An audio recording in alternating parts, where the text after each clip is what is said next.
Analyze. We analyze, yes, that's the first step. But when we present, do we just present data and present facts, or do we present something else? Conclusions. Yes, we present the takeaway. This is what the data means, this is what it means to you. This is my opinion on how this is valuable to us in this market environment. So even though I say that multiple times, it's very tempting to fall into this trap, and it's just a chance for us to practice this.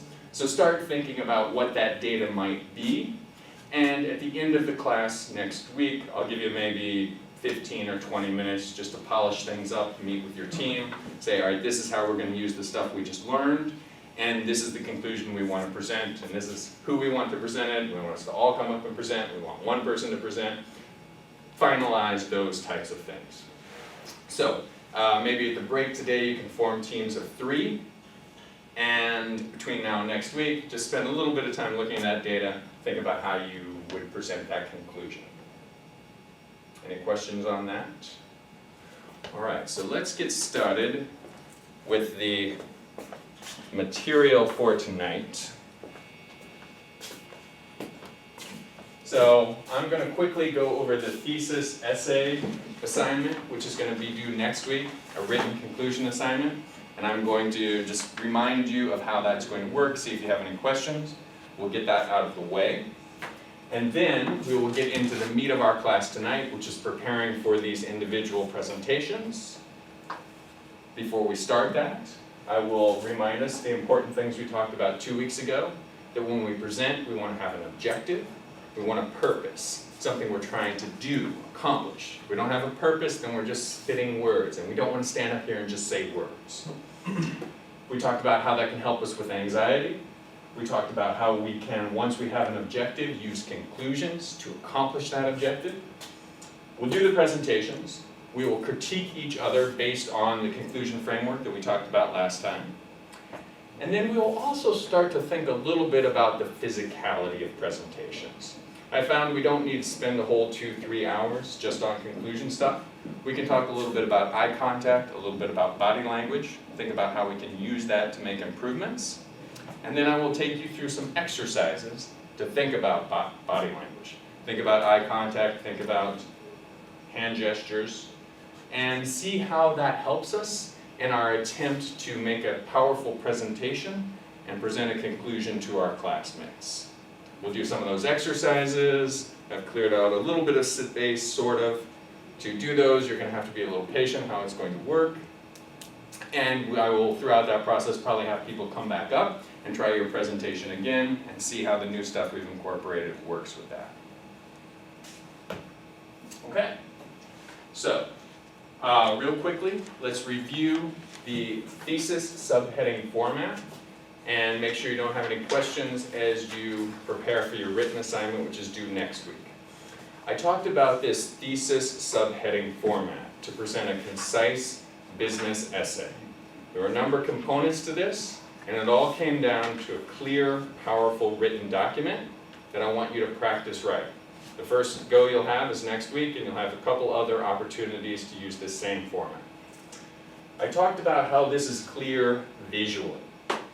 When you open this up, you see a title at the top, which gives you a frame of reference. You also see some bolded subheadings, which tell you a little bit about where your writer is going. When you look further at this, you'll see a thesis paragraph at the start, which contains a thesis statement. The thesis is the central idea, the conclusion, the takeaway that you're going to use going in this essay. This thesis statement will have a couple interesting characteristics. It will contain the wording of your subheadings. It will contain them in parallel structure and in predicted order. What do I mean by parallel structure? Can anyone remind us? Like noun or verb noun. Verb, noun. They will have the same part of speech. In this case, it's flatten, consolidate, deploy, followed by a noun. Org structure, departments, electronic notebook. They will also be in predictable order in your thesis statement. What does that mean? Predictable order. When you read your thesis statement, they are going to be in a predictable order as it relates to the rest of your essay. What do I mean by that? Whatever you mentioned first in the beginning, doing the first thing you mentioned. Exactly, exactly. So my subheadings are flatten, consolidate, deploy. In my thesis statement, flatten, consolidate, deploy. I'm not going to confuse my reader by putting them in a different order, and I'm going to make it easier on my reader by using that parallel structure. So it's just going to jump out at my reader.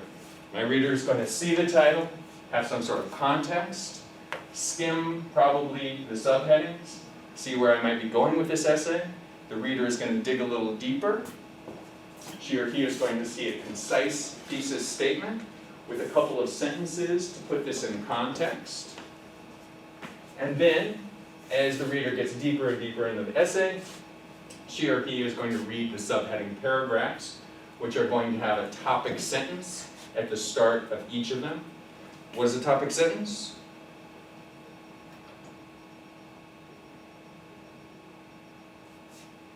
Topic sentence. What is a topic sentence? Okay, topic sentence is like a little mini thesis for the subheading paragraphs. The topic sentence is the main idea of each paragraph. So the first sentence of this paragraph is going to tell me what the rest of the paragraph is about. So there's so many different tools to guide your reader to let he or she know what you're trying to say. We've got the title, puts it in context. We've got the subheadings in predictable and parallel structure. Predictable order and parallel structure. We've got the topic sentence, which is the main idea of each of these paragraphs. Now this gives you a little bit of an opportunity to maybe get a little more complicated, a little more in-depth as you write these subheading paragraphs. And it just reinforces your main point. Shows your reader that you're the person who can take data, who can look at a lot of different topics, and blend that all together in one meaningful, concise essay. I mentioned that a well-written essay is very easy for me to grade. It takes me maybe 30 seconds to recognize, it takes me 2 minutes to grade. The thing that takes me the longest is just writing a good job and then putting 10 out of 10 on Blackboard. Now, that's important to you, not just because you'll get 10 out of 10, but because of that clarity. Because when you send a memo like this to someone else, they will immediately know what you're talking about. They will immediately know what you're trying to say, and they will recognize you as the valuable person who can consolidate that data and present the important conclusion or thesis concisely. And they'll say, wow, I want this person on my team. Any questions about that?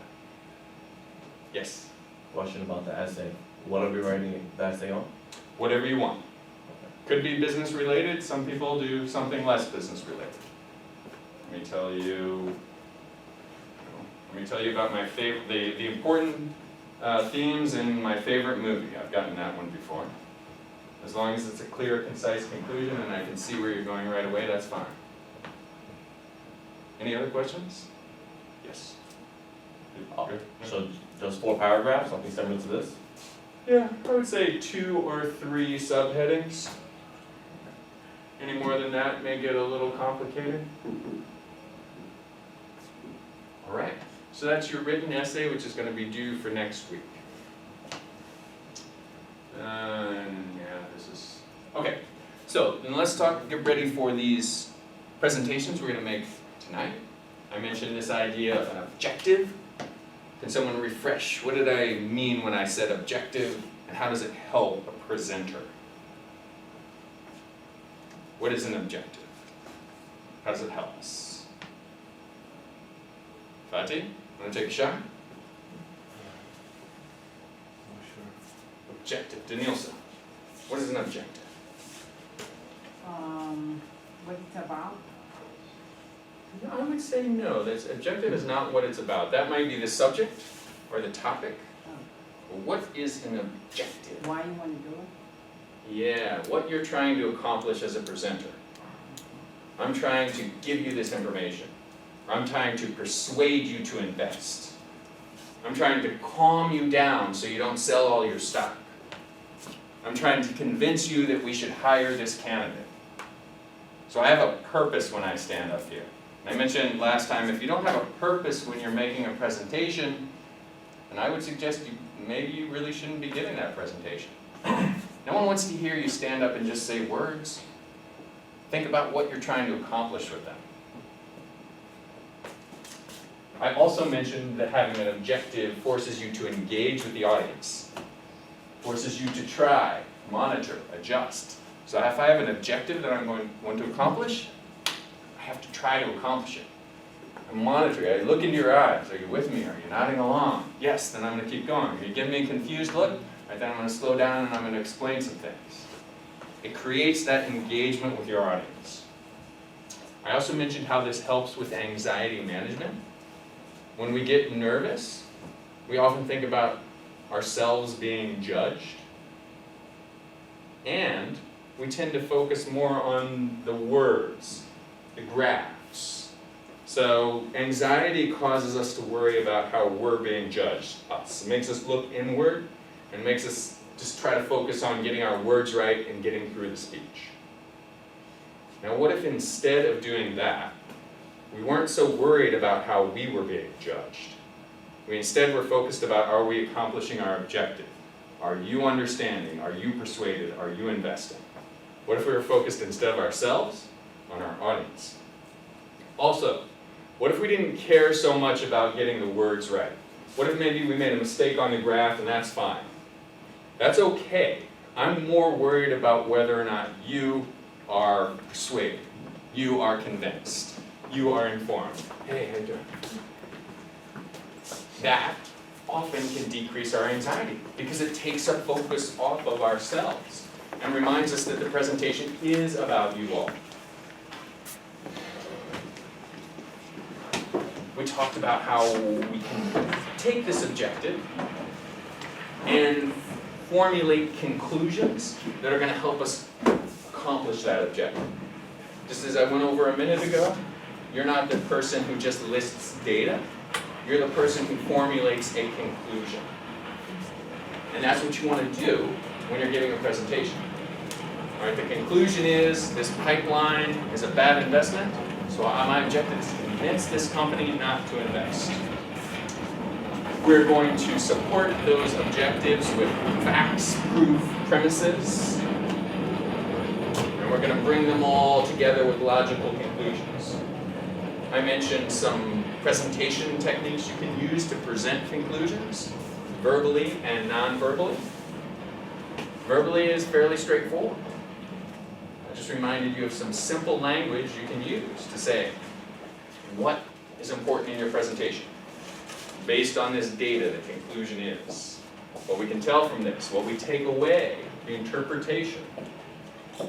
These are very important guideposts for your audience. You may be up here, you may be nervous, you may be talking fast, but if you can just throw in some of these terms, it can help guide your audience. Non-verbally, pause. You might pause before your conclusion, you might pause after your conclusion, you may decrease your rate of speech, talk in a more casual tone, a non-verbal cue to let your audience know something important is coming. Relaxed postures to shift in movement, visual aid, summarize the premises. Presenting premises, you can do it verbally, sourced facts, informed opinions. There was one, I think, interesting thing I talked about with presenting premises non-verbally, what I call a presentation motif. Some sort of recurring physical action or word you might use as you go through your points. It could be as simple as point 1, point 2, point 3. Just that nonverbal action guides your audience through and also lets them know that you're just listing evidence. You're not getting to the conclusion.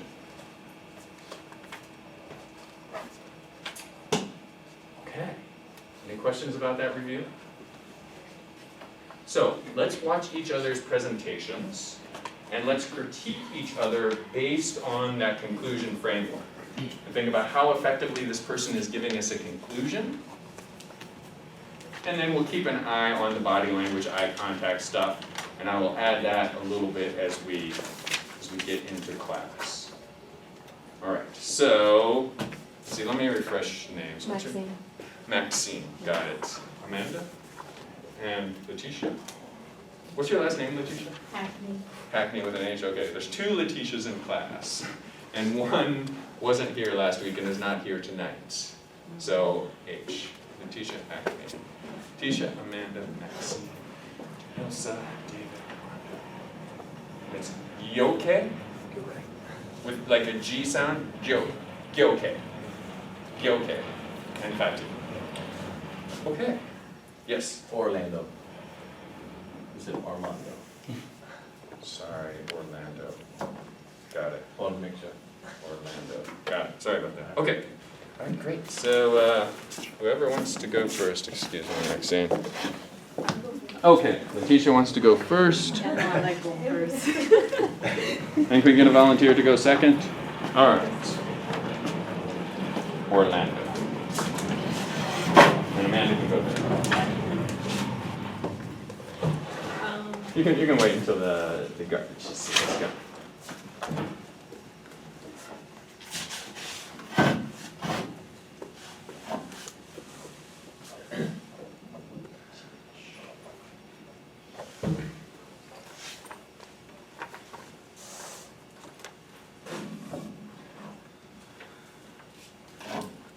Like this, so, if you're comfortable.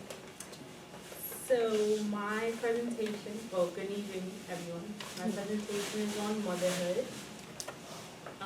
I'm a first-time mother. My son's name is Montana. He was born August 19, 2015. And after having him, I have concluded that a mother's job is never done. You have to make many carefully thought out decisions to keep them safe. One of the first decisions I had to make for him was choosing formula. Before having him, I didn't think it was that hard to choose a formula, but now that I see that there's an array of brands, and then once you pick a brand, you have to pick which formula. And you start out with the regular formula, and afterwards you find out they might be sensitive to it, so you buy the sensitive brand. The second decision I had to make was deciding on vaccines. I did a lot of research before giving him a vaccine. Each couple of months they have to get a certain amount of vaccines, and you can choose whether you want to follow the schedule that the doctor proposed, or if you want to take them a week or another week. And I also consult with my friends and family who just had kids to see what research that they found and things about the vaccines. And the third decision that I had to make was on baby shampoo and body wash, because recently Johnson & Johnson stated that they may have chemicals in their body wash that can cause cancer. So we had to do research on which body wash to wash them with, and found out that a lot of chemicals don't even have to be listed on the bottles. So that's another hard decision. So I concluded that a mother's job is never done, because there are many decisions to be made to keep your little one safe. But in the end, it's rewarding to see the little smile every day.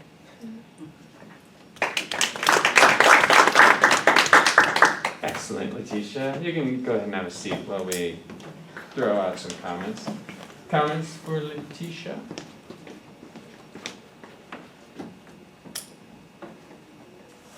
So what did we think of her conclusion?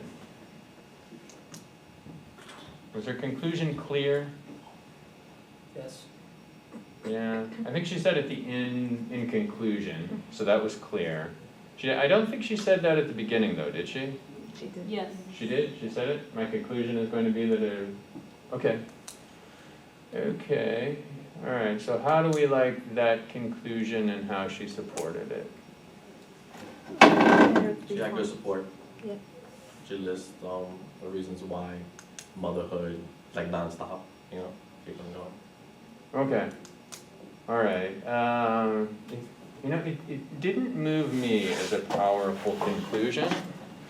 I'm trying to get my head around why. Maybe because I think there's so many things about being a parent, and the 3 examples you gave seemed a little bit random, and I feel like there could have been 3 more powerful things that you had chosen. But that's honestly really not the. There's something else I don't like about the way you formulated your conclusion. I wanted to. Maybe it's because it wasn't necessarily valuable to us. It was just kind of an anecdote about parenting, and I hope you don't mind. I'm just trying to be constructive about how we can think about it. So that's my thought. That it wasn't something that we didn't like perk up and say, this is something we're going to that's going to enlighten us in terms of that. Yes. Sometimes depend on the audience you're talking to, though. Sure. I mean, you could be talking to new mothers or expected mothers, possibly. Yes. Okay. So, all right. So, how do you think they would receive that conclusion, Maxine? Well, that I need to look into, number one, the first thing that stuck out to me is I need to look into the products I want to use with my child, or on my child. Okay. Right, because of the risks, Okay. cancer risk. The second one would be the Well- vaccines. Get more educated on the vaccines as opposed to just doing them. What are the pros and cons? Okay. Good. I think maybe that helps me think a little bit more critically about this. So there was the vaccines, there was the shampoo, and what else? Oh, and choosing the formula.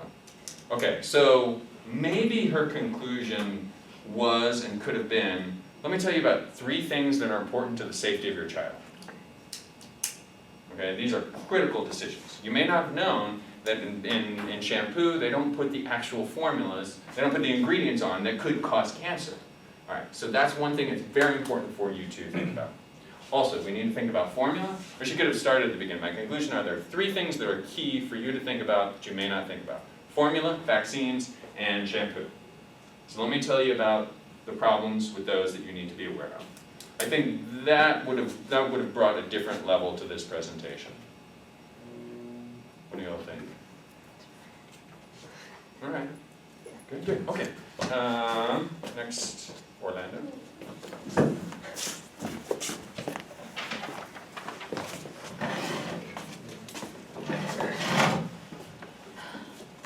Good evening, class. My name is Orlando Gomez. I'm here to talk about either to lease or to buy a car. Now, leasing or buying a car is something very personal, something that isn't for everyone. So next time you decide to lease or to buy a car, you have to make sure you have everything lined up as your preference and what you're willing to spend. However, leasing and buying a car is a dollar and cents question, which means every dollar and every cent counts. So you have to take that into consideration. Now, we're all here to further our education, and for many of us, it's for different reasons, which is why leasing is a better option. There's 3 things you should know about leasing that makes it better than buying a car. 1 is maintenance, 2 is lower cost, and 3 is the ability to change cars every 3 years.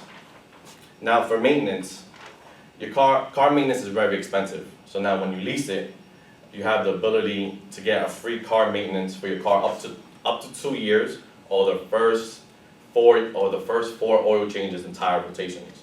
Now, for low cost is that when you buy a car, it comes from the suggested retail price from the automaker. You're paying that car off within 5 years. So when you lease it, you're paying the car value for the first 2 years, which is why leasing it is a little more affordable than actually purchasing a vehicle. And the third is the ability to change cars. Now, when you purchase a car, that car can last you all the way until you run into the wheels. Problem is, if you live in New York City, the roads here are very, very bad, as we all know, if you do drive. Now, with leasing a car, You have a car that you can always take to the dealership, a car that always has guarantee, warranty, a car that can last you a pretty long time, well, at least for the first 2 or 3 years of the lease, which will make your time more valuable to other things you can do, and you won't waste your time at the mechanic shop, waiting online and putting more money out of pocket.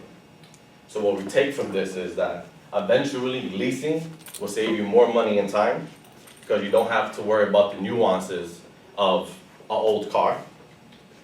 And the nuances can be everything from your car breaking down to you having to pay extra money for oil change and so on and so forth.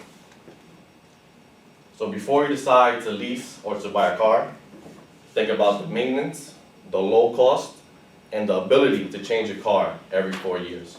That's why leasing is a better option. Excellent, Orlando. I don't think that was 2 minutes though, right? It has to be like 2 minutes exactly. I kind of feel like I went a little fast. I don't know, was anyone timing? No. Okay, so that was more than 2 minutes. Yeah. All right, awesome. Comments for Orlando? I think he did great. That's good. Yeah, he didn't read too much, right? No, he didn't. Just kinda glanced. Right, and, had good points. Eye Good. contact, Good eye contact, effective use of the outline. right. Yeah, I think that's fine. Comments on his conclusion and the way he presented it? Was his conclusion effective, Amanda? Yes, but I think it was also one-sided. So it showed more about like you leaning towards the lease. Okay. So he didn't go over advantages of buying. Yeah. He just It went was over more towards the advantages lean of of- leasing. Okay. Yeah, I thought of that, I thought about that when I was thinking about this. So I was saying to myself, if I list any, advantages of buying, might kind of contradict what I'm saying about leasing. Yeah. Because Uh-huh. personally, buying might be a better option, but, just to pick one side, I kind of just all focused Uh-huh. on leasing rather than leasing versus buying so much. Yeah, I knew maybe to Amanda's point, if you could have tied it in at the end of each point to buying. So, and I think you did with the maintenance Mhm. one. You said, so instead of spending, a lot of time in maintenance, you just take it to that. So that's the other side of the coin Kind is of buying. reference how buying is a disadvantage, reference why buying does have its disadvantages too. Yeah, so each point, why it's better to lease, and then conclude it with, and it's better. This is the great thing about it, but not only is it great, it's better than buying. Got it. And maybe you could reinforce that with the other two. So this is the great thing about it, and this is why it's better than buying. Great thing about it, and this is why it's better than buying. So, yeah, all right, good. Good. All right, I thought it took Orlando a minute, or it took a little while to get to his conclusion. So I think you might have lost a little bit of an opportunity to just dive straight at it. Yeah, I think this would lend itself to just diving straight at it. I want to tell you why leasing is better than buying, and I'm going to give you 3 reasons. 1, 2, 3. And then we know exactly where you're going, and we're eager to learn those 3 reasons.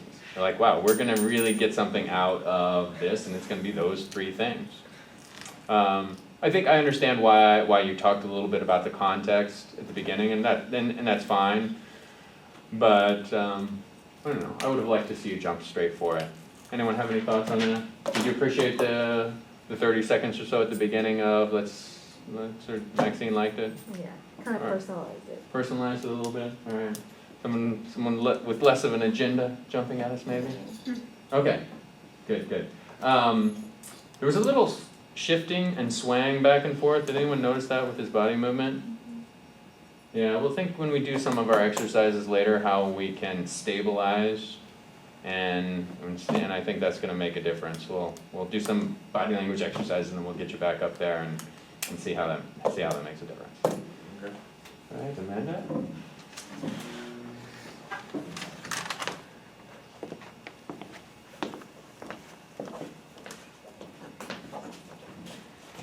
Hello class. My conclusion is employees should be able to work from home. Well, in most cases, it can't be for like manufacturing companies, but for other employees, you should be able to work remotely. I believe it benefits both the employer and the employee. It reduces cost, it increases productivity, and it also creates happy employees. So it reduces costs by saving money on utilities, rent, phone bills. You can also, I guess, outsource your IT services. It increases productivity while not having the hassle for to run to the train. And a Penn State study showed that U.S. employees call out less when they are able to work remotely, because sometimes you just say you're sick, but you're not really sick. You don't want to travel to work. So, and it also produces happy employees because they feel more valued, they feel trusted, they feel like they can work, from home, and you trust them with, certain information, inside information. So overall, I believe employees should be able to work from home. Nice, awesome. Comments for Amanda? She made some good points. I feel that if you have the option to work home, you actually wouldn't call out as much. I do believe that. Yeah, Yeah. you're already home. You can't say, I'm sorry, I'm gonna stay home today. Because you could say, I'm not gonna work today, right? Yeah. Other comments? Alright, so Maxine, how'd you like her straightforward attitude? Well, for that in particularly, that's awesome. You gotta go at it to the board, board members and the execs and just, this is what we want. Yeah, I thought it was good, it was clear. You knew exactly what we were gonna get out of that presentation and where she was going with it? Right from the beginning. Yes. How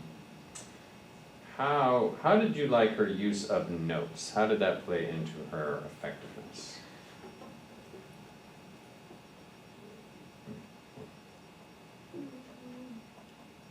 Did she do it? Did she handle the notes well? Is there something she could have done better with that? She looked like she was peeking. That's not the term. As opposed to just having it straight like this, it's like you were almost trying to Putting it cheat, but we behind. know you have it, no. Oh, okay. So, alright, so maybe give a sense of peaking. I thought she was right in the middle in terms of the effectiveness. Could have been much, much worse. And it was strong the way that she gave us good eye contact, and she didn't use it all the time. But I did get a little distracted by it. And I also felt like this content was simple enough that you could have talked to us more. Yeah. Those 3 points, those 3 main reasons, I wanted you to have those memorized. Because you're the person that's trying to convince me of this thing, and if those points are meaningful enough to you to memorize them and be able to talk casually about them, I think that would have increased the power of your presentation. What do you all think? Yeah, so just a note to keep in mind. Any other comments? You okay? She's pretty good. Pretty good? Okay, good. Good, excellent. Let's go into the next person.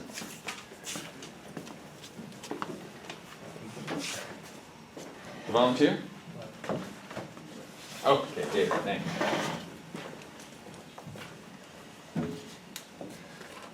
Good evening, everyone. David Somers, for those of you who don't know me. I will be presenting my conclusion, which is on internships and how they're beneficial for successful companies, and they're also beneficial for students to get into an internship to gain valuable work experience. So for students to get into an internship, it is beneficial. The first benefit for a student is that they gain valuable work experience that they can put on their resume for potential employment opportunities. They also have the ability to network with potential employers and business associates that they may work with someday in the future. And they also get a real-world work experience where they could see if they like a particular field. They also get experience with that company to see whether or not they actually want to pursue further employment with that company, or if they want to go somewhere else with their career. For companies, it is also beneficial. There's 2 articles that I read. One was from CNN, and another was from Forbes. And they both agreed that successful companies utilize internships to gain valuable perspective from a low investment, low risk employee and resource. And I can speak from personal experience. I work for a utility company in engineering, and we consistently hire year-round interns to work on very complex engineering projects. And we just recently wrapped up a project in engineering where we had interns do most of the research on. And we actually found and are projecting a savings from this project due to a business practice improvement of $10 million annually per year that we're projecting to save due to a project that interns did most of the research on. The articles that I referenced earlier, they also spoke about a study that was recently conducted about businesses that had interns, and they actually hired 70% of the interns that they had working at their companies. They had a 70% success rate of hiring those interns for full-time employment. So in conclusion, I think that successful businesses should do internships, and interns, students that are looking for internships can benefit from the value of the work experience for that. Thank you. Excellent, David. Comments for David? It's good. It's good. Any It's notes? good. Good. What was, how can we articulate what was good about? Like how he referenced CNN in the article. Kind of use that, you know, to back up what he was saying, made it more powerful. Yeah. Yeah. He had, I think, his 3 clear points. Renew his conclusion. Yeah, this was a good example of a clearly presented conclusion with strong support. Yeah, what do you all, how did you all like that? Were you conscious of the fact that he was doing that? Like the clear conclusion with the points? Was this, let me just reflect on this as what we're trying to accomplish in this class, in this material, the conclusion material. Have you seen, besides this class, have you seen presentations that are that succinct with their conclusion? So what do you think? If you haven't seen that so much before, Orlando, do you think that's a better? I think it's Format. better because you keep everyone more focused and kind of understood exactly what he was talking about. Yeah, I agree. That's why I teach this format. Any other comments? You looked a little nervous. Did you feel nervous, David? A little, yeah. Okay, I wanna revisit that when we do some eye contact exercises, because you had such great information. I think some eye contact will help you relate to your audience a little bit more and relax a little bit more. And your eye contact wasn't bad, it was just a little bit sporadic, and I think that could be a way to calm you down and just remind you how important what you're saying and how valuable what you're saying is. Any other thoughts for David? Okay, excellent work.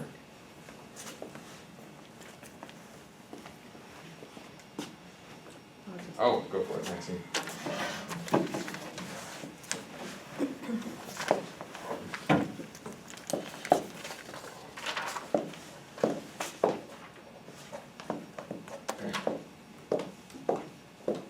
Hello everyone, I'm Maxine Raymond, and what I want to talk to you about today is the glass ceiling and women in the IT industry.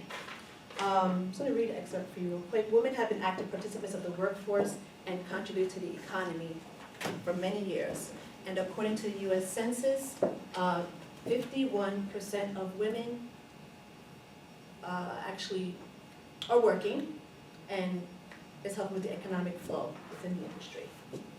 What I would like to do is actually cover 3 parts to understand and overcome the limitation. I want to talk about what the definition of glass ceiling is, the issues that we're having within, or the representation of women in the IT field, and how we can overcome this barrier. Okay? So what is a glass ceiling? Glass ceiling is defined by Webster's Dictionary as an intangible barrier in a hierarchy that prevents women or minorities from obtaining upper level positions. Sorry. So represented women in IT. women in IT are not taken seriously. Our strategies, our product development is really overlooked a lot from the male counterparts in the corporate industry. Okay? There's a false sense that women can manage job, home, and children simultaneously. Sorry. So in conclusion, what I recommend is the provision in giving young females more access to computers at an early on age, give them more exposure to mathematics and science. Women or young girls nowadays, or for as long as I know, are more pushed towards doing secretarial, administrative work, executive type of work, executive assistant work, nursing, and they should be exposed a little bit more to the computer industry, IT industry.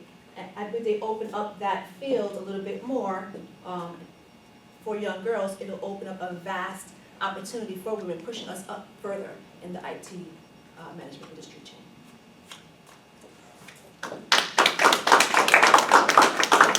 Excellent, excellent, good job. Comments from Maxine?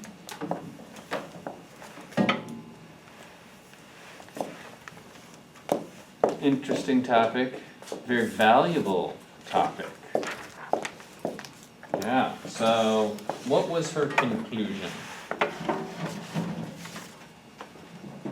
What's Maxine's conclusion? Amanda? To be able to get past the glass ceiling that women have in the IT industry. All right, can you say that one more time? How women can get past the glass ceiling in the IT Okay, industry. okay. So the conclusion was, this is how women can get past the glass ceiling. Okay, and what, and so how is it? How can women get past, based on her speech, how do women do that? If they're Being exposed, exposed. I'm sorry, go ahead. Being exposed early on. Okay. All right, good. So, I guess I feel like there was so much interesting stuff at the beginning of her speech. And there's no right or wrong way to do this, but on the one hand, I want to say that I think I would agree that was the conclusion. That this is how women can overcome the glass ceiling, and it's a matter of being exposed early. So I think if that was her conclusion, then it was distracting. There was a lot of distracting stuff before that. Actually, I had 3 more parts, but I kind of skipped over it out of nervousness. Three more parts with With my conclusion on how to. on how to. Okay. And it was, okay, good. Let's come back to that. It was a little unclear where you were going at the beginning. You said, I want to talk today about the glass ceiling. And I thought, I wonder if this is just going to be about the topic of the glass ceiling. And you said a few more sentences and you said how to overcome that. But it wasn't clear that that was going to be the thrust of your speech. So I think, thinking about this before you begin your presentation, the important thing here is teaching this audience how to overcome the glass ceiling. And there are 3 points. 3 ways that we can do this. And maybe if you had made that your focus, a number of things would have happened. 1, you wouldn't have forgotten 2 of the other points. Because I need to teach these students how to overcome the glass ceiling. And I need to make sure they understand point 1, point 2, point 3. As you're preparing, as you're standing up here, my objective is to teach you how, and I've got 3 main tools to use to teach you how. And I think if you had prioritized that in your mind, that was your conclusion and that's what you're trying to, that was your objective and your conclusion, then I think that would have been powerful. Orlando. Yeah, I think once she got rolling, you kind of, I don't know if it was passion behind that or not, but, I understood her more. When she started, not looking at the card, just talking to us, I understood it more. Yeah, that's a good point. So we want her perspective. And maybe some things that will resonate with her experience that we say, oh wow, she did it, I can as well. Or, you know, if I'm a woman, I can still help support women who are overcoming this, or I have, issues myself that are related to this, yada yada. And this is related to all of us somehow, some way. And the more we can hear her experience, might be better. Good, any other comments? I noticed a little bit of pacing. So we may address, and we do some movement exercises. And we'll see if we can tighten that up and change that after we do some creative stuff. Okay, next presenter.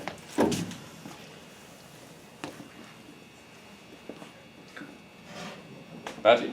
Me? Go for it.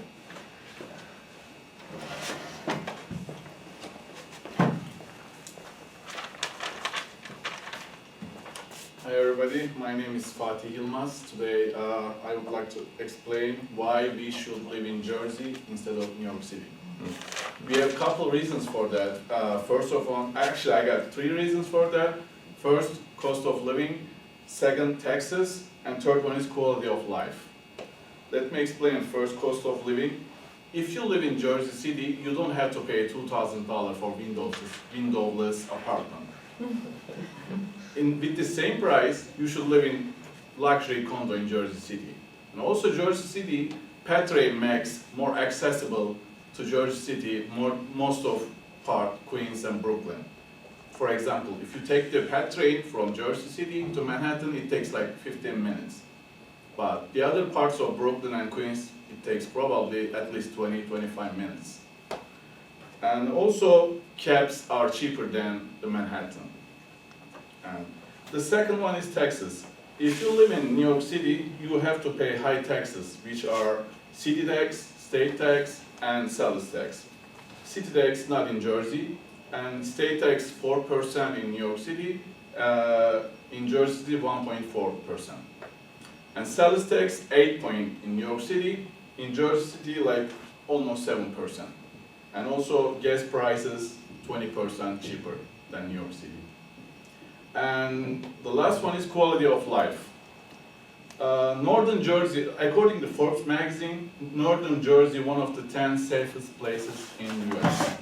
And also, however, New Jersey great education for the kids, and which is highest high school graduation in the US. Thank you for your attention. Great, good stuff. Comments for Fatih? Letitia? I like it. He made me want to do it. Okay, Ugly. we got at least one potential Jersey convert. I'm in Jersey. Yeah, I like cheaper, safer, go ahead, I like the comparison, how you said it takes 25 minutes from New Jersey to Manhattan compared to Brooklyn or Queens, which can take longer. Yeah. Yeah. I also, there was more, the conclusion wasn't repeated at the end. Oh, did you want to repeat it at the end? Or I just thought that's how the method I guess the method is to be clear about your conclusion and use some of these techniques. was. Yes, you're right, and there was also this graph I showed you that when we get to the end of a presentation, our audience is focused on us, and it's an opportunity to cement our conclusion. But that's, this is a real life exercise here, so you tell me, did he need it or did he not need it? It was like a little bit like a cliffhanger, because I was expecting Yeah. the sense, so like when he left it like that, I was like, oh, and it was over. Okay, okay, so it would have been powerful to just reinforce it. Especially because you got into some complicated stuff with taxes, numbers, blah, blah, blah. So let me wrap it back up to my conclusion and remind you that Jersey is better. It's better on the other side of the river. It was like exciting, and then at the end it was like, You left us hanging. I'm a convert now, just remind me to be a convert. Great point, excellent. Any other thoughts? How was his eye contact?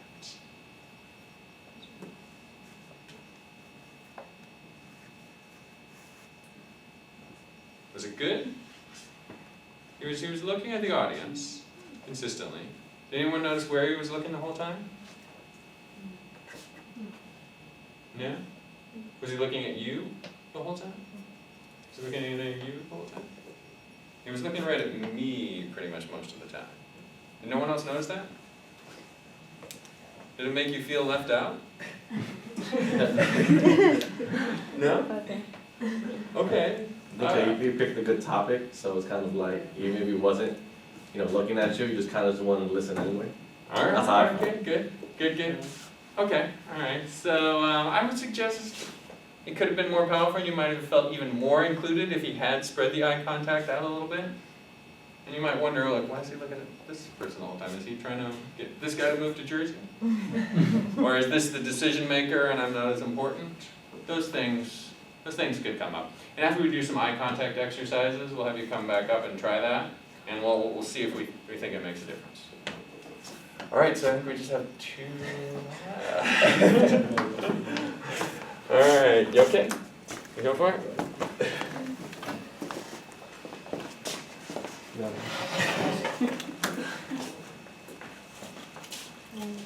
Hi everybody, this is Gökay. Today I'm going to talk about whether we should invest to social media or not. Nowadays, more than 3 billion people use social media around the world. Social media is a platform and strategy that will work for you and your business. Now, I'm not here to force you and your business into the awesome world of the social media, but extremely important to be aware of the benefits which will bring to your business. First, increase brand awareness. Second, interacting with customer. Third, gaining the competitive advantage. Let me break down my main 3 points. First, increasing brand awareness. When your business activates on social media, which assists to potential customer know they would rely on you. If anything's happen, they would easily contact you and your business. Therefore, it helps your business developing relationship with your customer. Second, social media allows you to interact with your customer.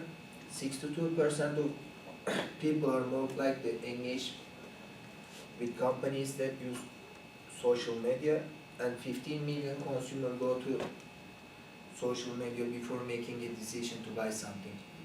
So, having a social media account allows you to interact with your customer.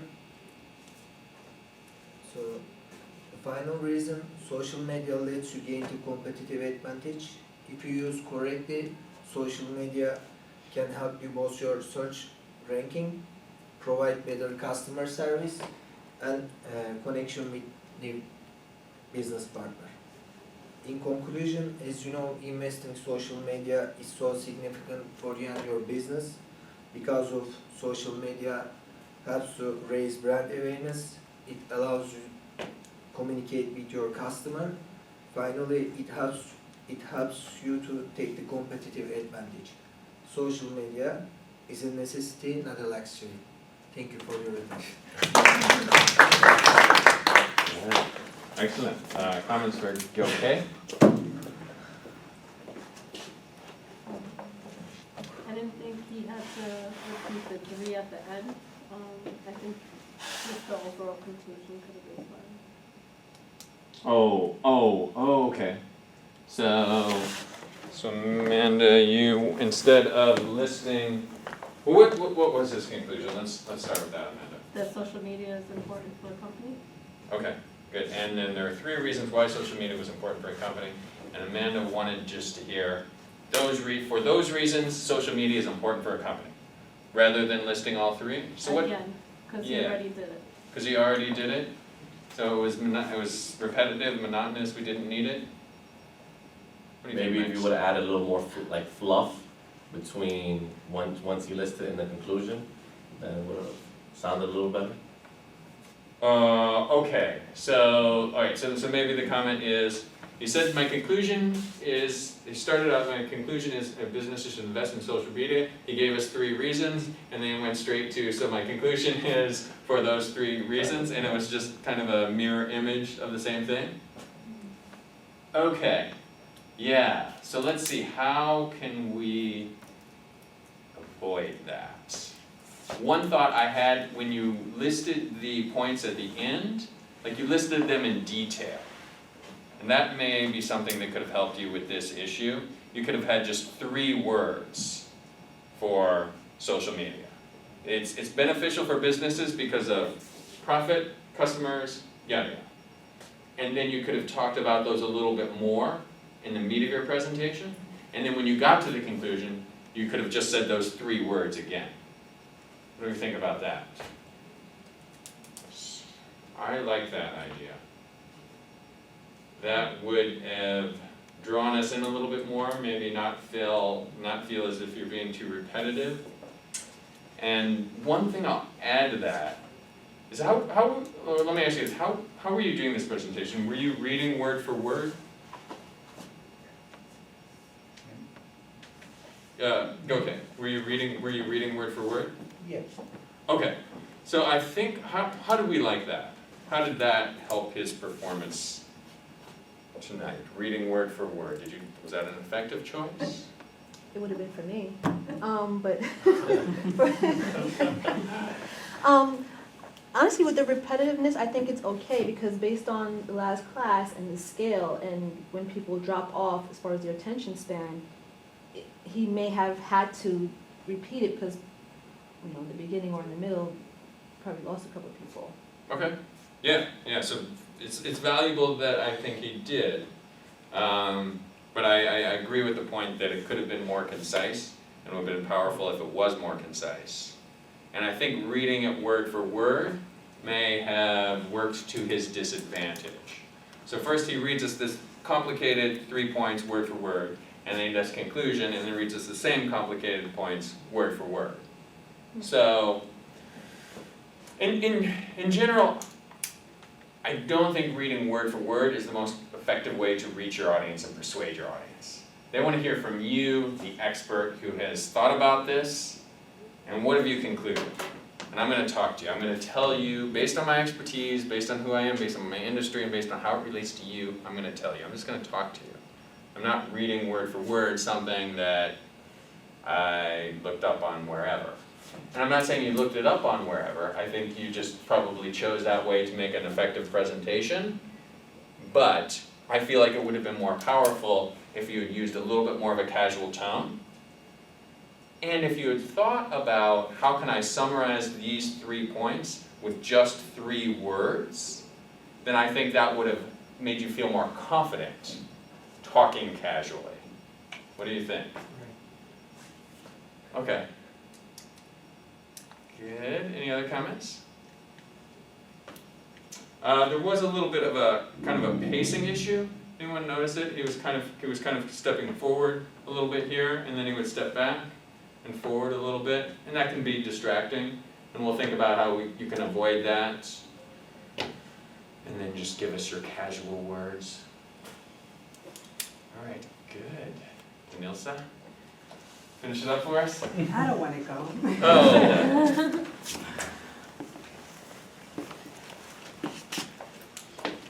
Okay, my presentation is about which is the better way to travel by train or by plane. As you know, traveling by air is the fastest way to get from one place to another.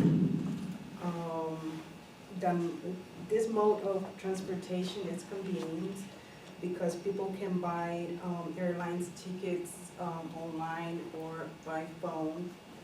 However, getting to the airport could be very difficult because people must deal with a lot of traffic, long lines, and are subject to random searches. On the other hand, according to the New York Times, about 30 million people ride on Amtrak. For example, from New York to Washington, about 75% of travel goes by train. Based on my research,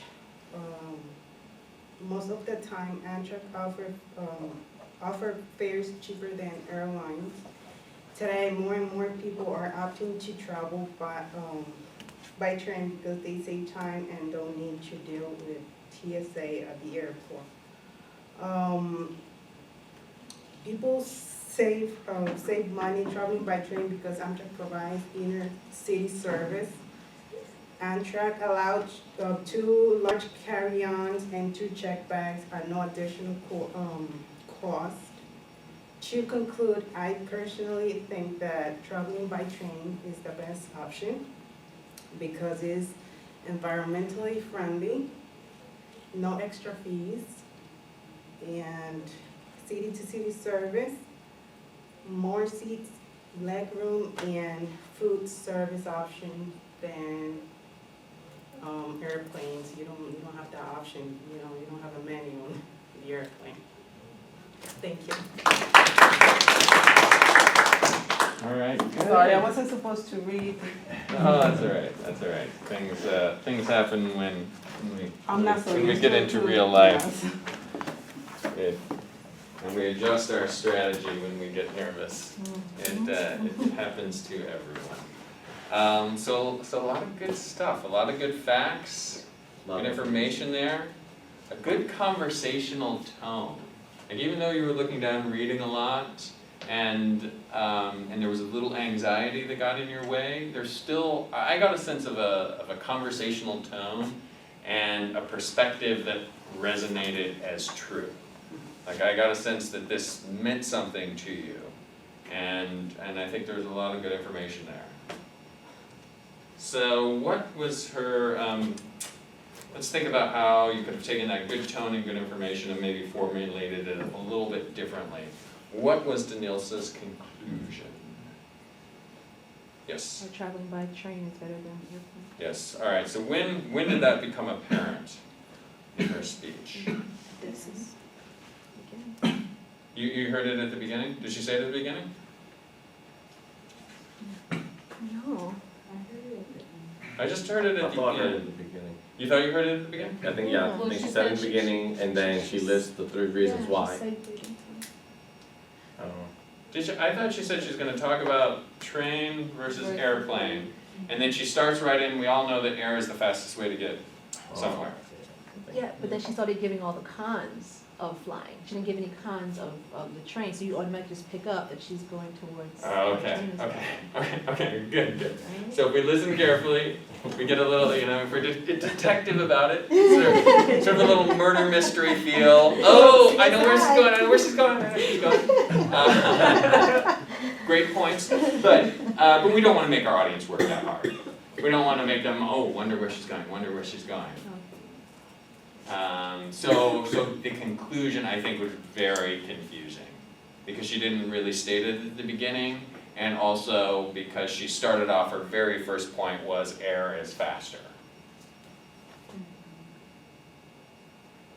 Thoughts on how she could have done that differently?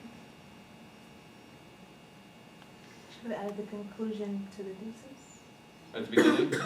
Yeah, I think just start at the beginning.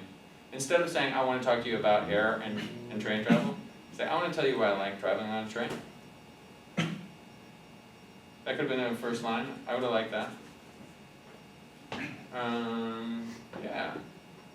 Yeah, so the conclusion could have worked more effectively that way. Let's think. In terms of looking down at the cue cards, I think there might have been a couple things with that. First, in terms of this conclusion framework that we're talking about, is just, again, as I've talked about in a number of other presentations, clarify in your own mind what's your conclusion, start with it, and have those 3 supporting points fresh in your head. So you know your conclusion, you know the 3 points that are going to support that. From there, just tell us what you think about each of those 3 points. And when you move on to point 2, maybe you could look down at your card at that point and say, point 2, yeah. All right, put the card away, talk about point 2.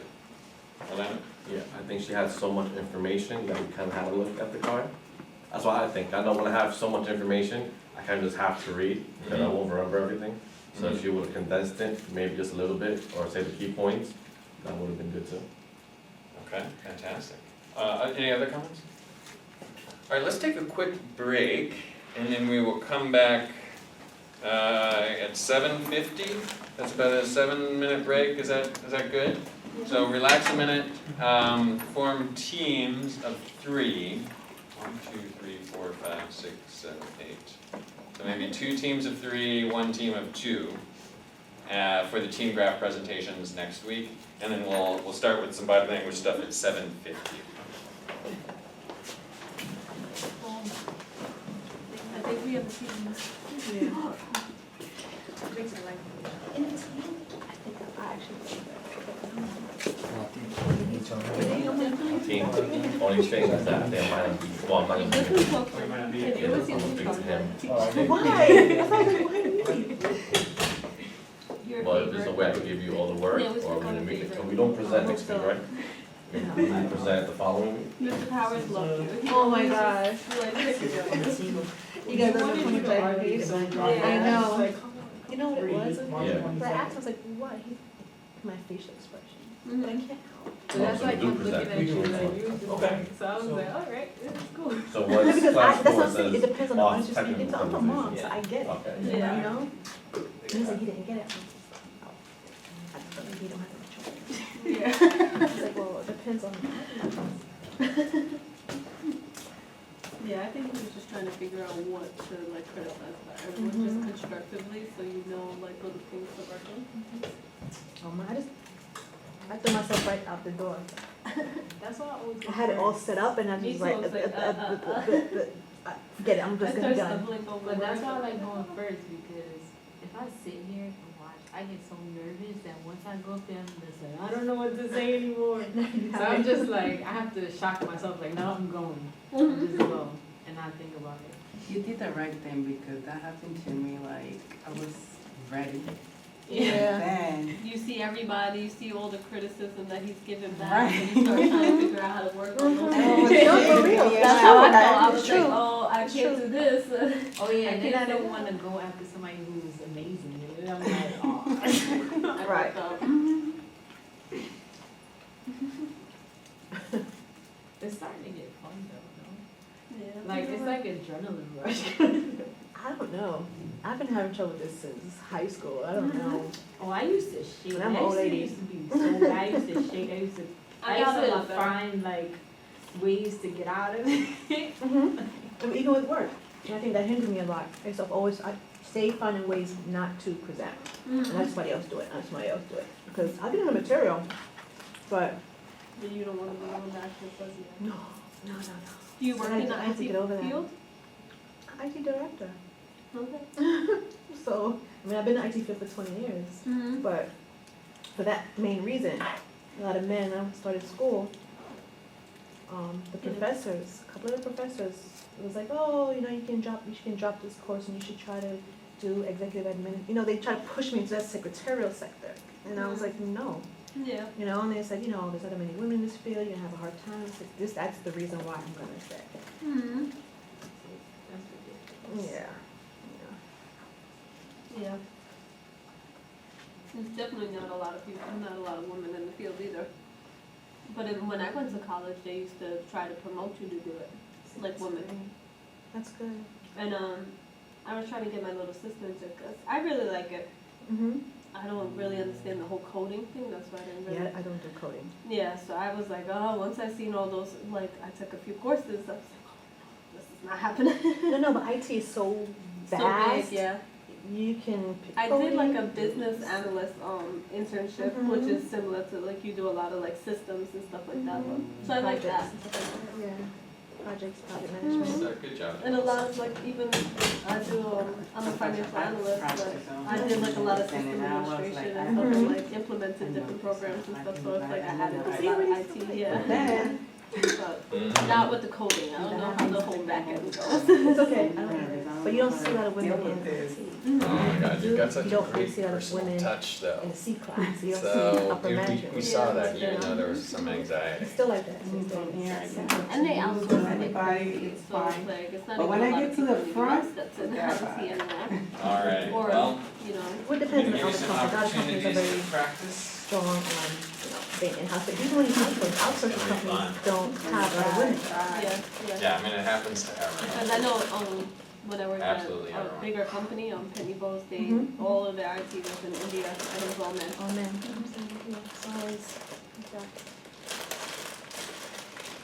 Yeah, yes, yeah.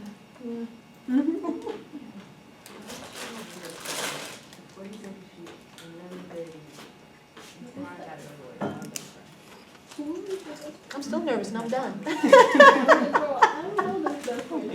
should have gone first, you know, so then. I should have gone first. Listen, I'm still nervous and I'm done. Look at me. I know her since I was in kindergarten. Oh, Well, she's still gotta get one. A professor. She lives in Florida. This job is by the time I leave this class, I shouldn't have that problem anymore, right? By the time I leave this, by the time this class is over, I should not have that problem anymore, right? Nervousness? Yeah. No, nervousness is natural, Do you but have a team? showing it and skipping over information, you're gonna be nervous regardless, right? Yes. Yes, you'll still be nervous a little bit, but you'll be able to deal with it very effectively. All right. Do you have an email or? Looking forward to that. Looking forward to getting to that. I'll remind you. Who should I put it?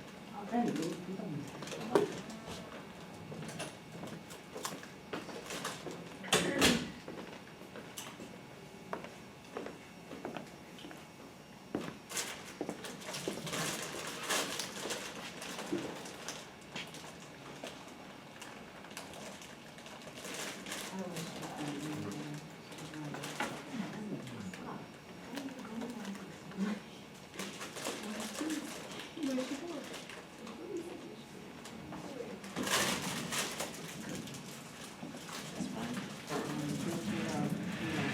And whatever, it's fine, it's okay. Okay, very good. Thank you.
Does anyone need the revised syllabus? No, I don't. This is the extra one stuff. Oh, extra. I'll take that, keep this with the archives. All right, let's go ahead and get started again. So what we're gonna do the remainder of class is talk a little bit about eye contact and body language, and we'll think about how that can enhance our presentation of conclusions. So two sections. One, body language in general. Two, eye contact.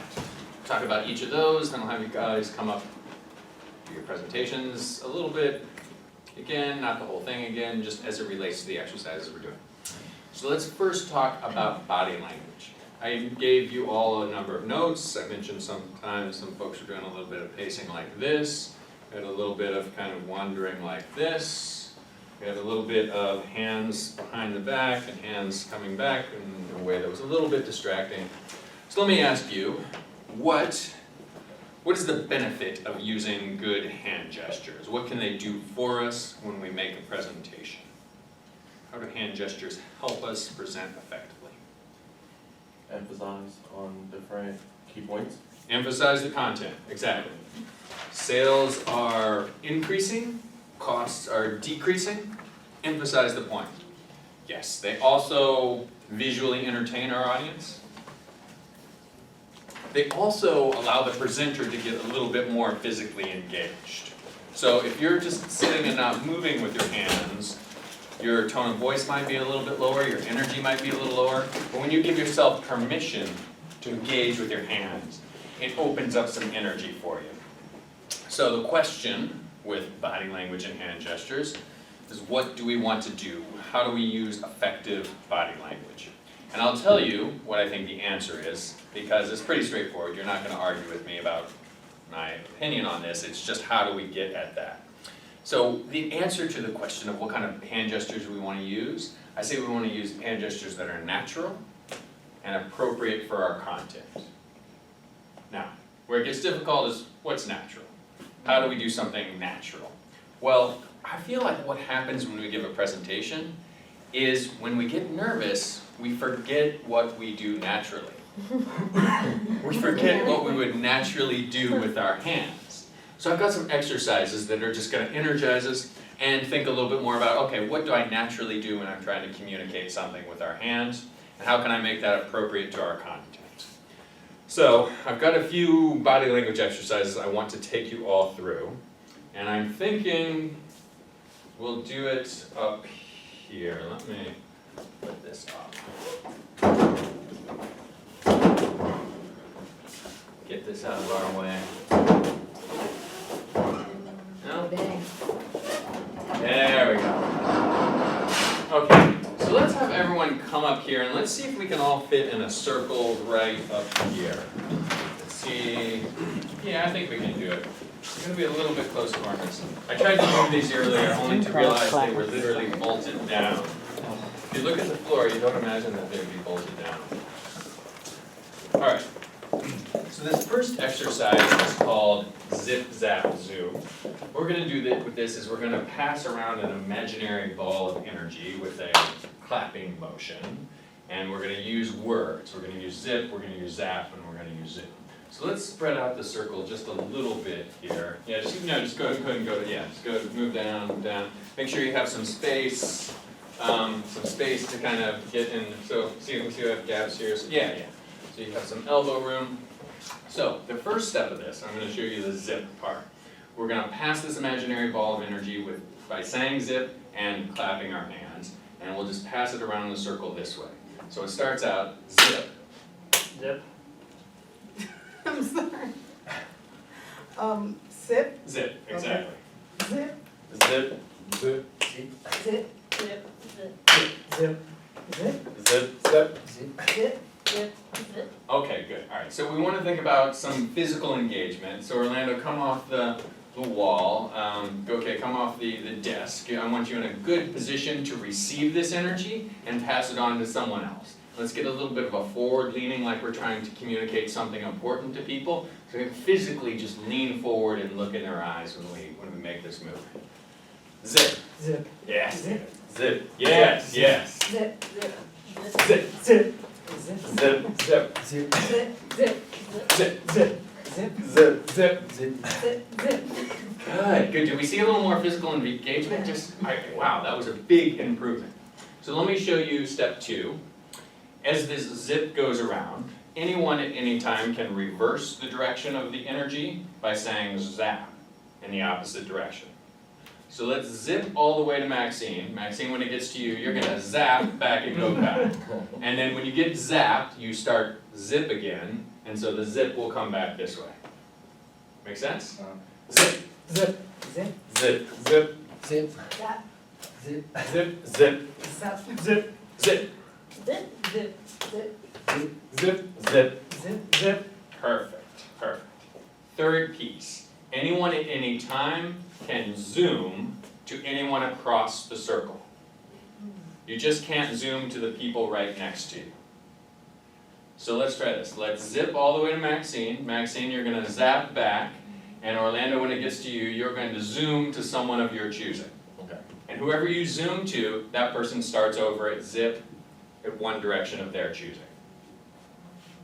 Okay, ready? Zip. Zip. Zip. Zip. Zip. Zap. Zip. Zip. Zoom.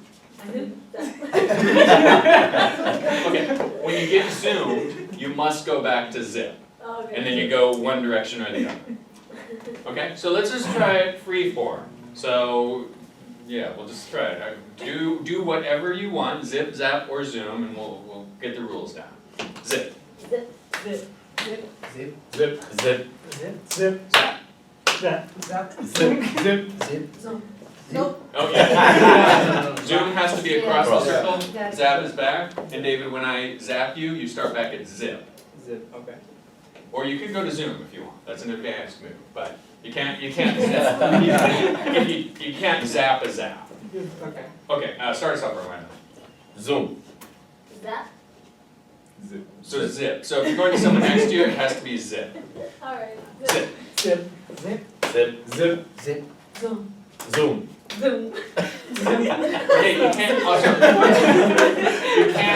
you can't zoom a zoom, Oh, and you can't zap a zap. Okay. Alright, the teacher, start us off. Zip. Zip. Zip. Zip. Zip. Zip. Zap. Yeah.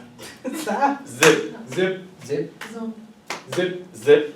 Zip. Zip. Zip. Zip. Zip. Zip. Zoom. So, alright, so she just got zoom, she goes back to what? Zap. Zip. Zip. Zip. Zip. Zip. And she goes one direction or the other of her choosing. Okay. Go for it. Zim. Wait, what did you say? Zim? Did you say zim? She said zim, didn't you? Zip. Zip, okay. Okay, zip. Zip. Zip, Zip. Zap. Zoom. yeah. Zoom. You can't zoom. Alright, take it forward, start Dave. Zip. Zip, Zip. Zap. Zoom. Zip. Zap. Zip. Zip. Zip. Zip. Zip. Zip. zip. Zip. Zoom. Stab. Zoom. Yeah, Right. when you get zoom, you have to go back to Zap. Zip. Oh. Zip. Okay. Always Zip. zip. Okay. Zap is always the opposite direction. zap, opposite direction, go back to zoom. Zap. Start. Zoom. Okay, haven't heard that one. Alright. One more time. Zap. Zoom. Zip. Start us off, David. Okay. Zip. Zip. Zip. Zip. Zip. Zip. Zap. Yes. Zip. Zip. Zip. Zip. Zip. Zip. Zip. Zip. Zoom. Zip. Sap. Sip. Zip. Zip. Zap. Zip. Zip. Sap. Zip. Zip. Zip. Zip. Zip. Okay, good. We're getting the rules down. Yeah. Amanda, be clear with that zoom. Give me a zoom. Zoom. Like I want to hear the crack. Zoom. Alright, so let's remember what I started with on that second note in terms of your physicality. Slight bend in the knees, ready to give and receive information. This is an interchange. You have an objective to transfer that information, and you're going to look in your audience's eyes and you're going to engage with them that way. Let's start the elimination round. So if you make a mistake, you're out. So try to focus. Try to focus on your audience and focus on these rules. Go ahead and fill the circle in. Shake it out. Shake out the arms.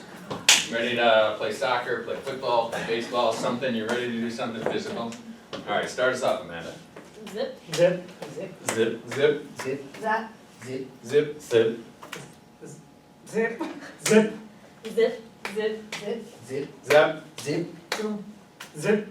Zip. Zip. Zip. Zip. Zip. Sip. Zip. Zip. Zip. Zoom. Now.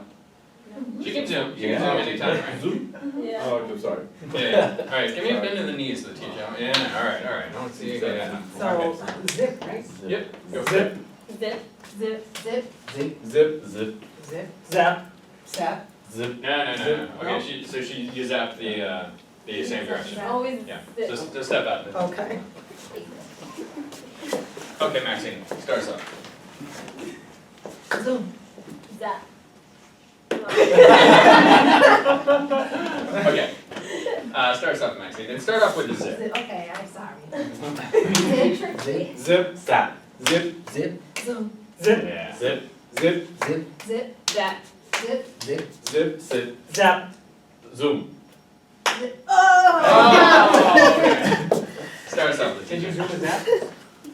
I forget what happened. What happened? I forget what happened, but I. Zap, I was saying feel zap, I confident was saying that zap instead of zip. I should Yeah. zip to my, Okay, start us off with the zip, zip, zip, Zip. Zip, zip, zap, zip, zip, Zoom. zip, zip, Zip. zip, zip, zip, zip, Zoom. zip, zip, Zap.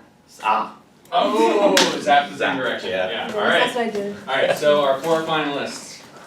Start us off, Matthew.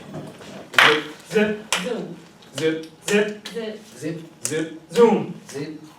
zap. Hey, that was good, that was a I zap. didn't see what happened. What That was a Zap, zap. right? It said zap. Was that, okay, alright. So you 3 are the winners. Give yourselves a hand. You can't really go down to fewer than 3 because then we Yeah. can. So, right, it was stay up here. Everybody come back to the circle. Alright, I saw a little bit more engagement as that went on. I saw a little bit more excitement, and I saw something that we can take to our presentations. Let's move on to the next exercise, and we'll debrief it a little bit more. This next exercise is called space substance. This is the idea of taking an imaginary object in your hands and bringing it to life for your audience.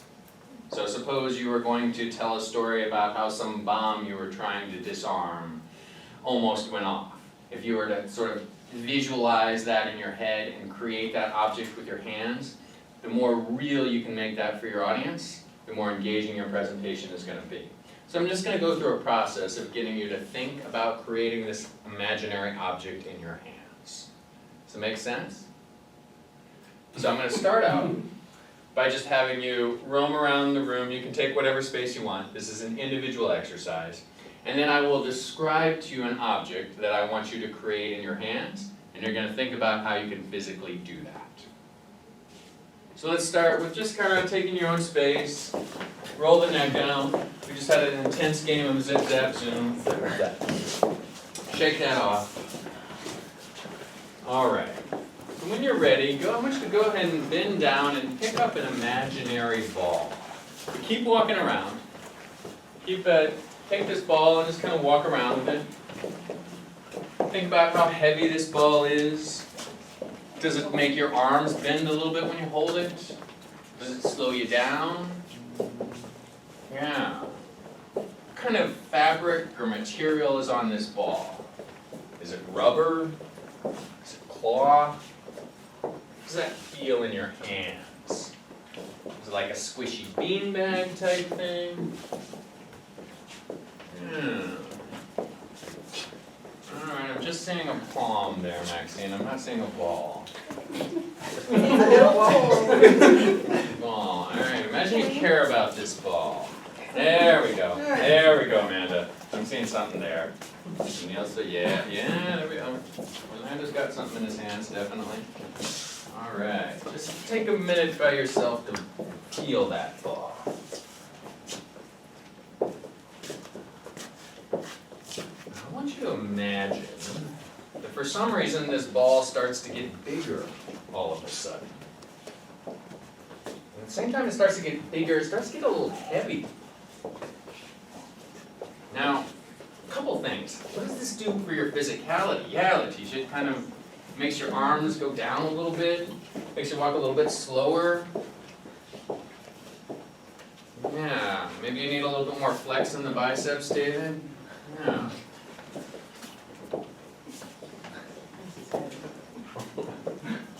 Yeah, imagine it gets a little heavier still. Yeah, there you go, Amanda. There you go, Maxine. We got something there. Alright, now in addition to getting bigger and heavier, all of a sudden this ball starts to get wet. It starts to ooze a little bit. How does that change the way you hold it in your hand? Yeah, you want it away from you a little bit? Okay, yeah.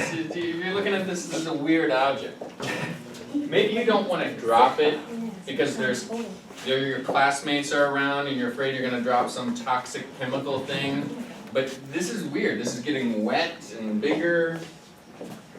Maybe it's all of a sudden it starts to get a little warm. Starts to get a little heated. You feel some heat coming off of this thing.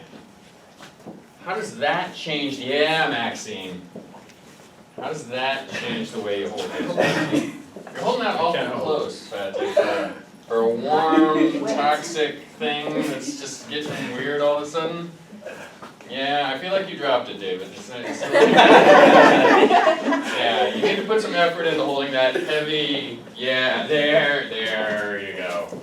There you go. All right. You got a good technique here. Worried a little bit, but not too much. Fantastic. Play with that for another 20 seconds or so. There we go.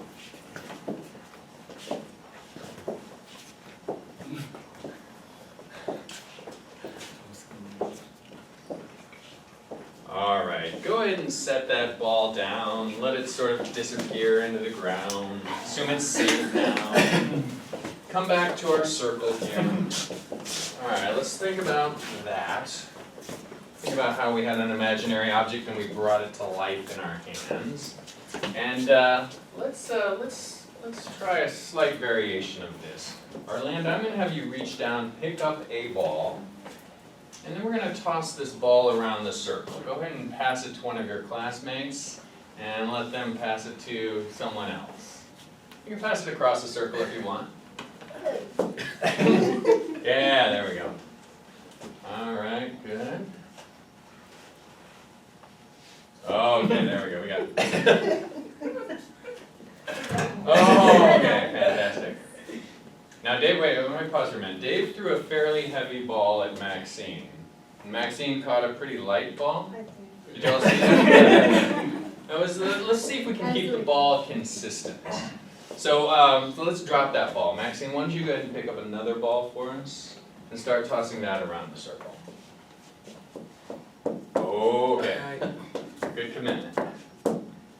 Oh, God. Right in her face. Sorry.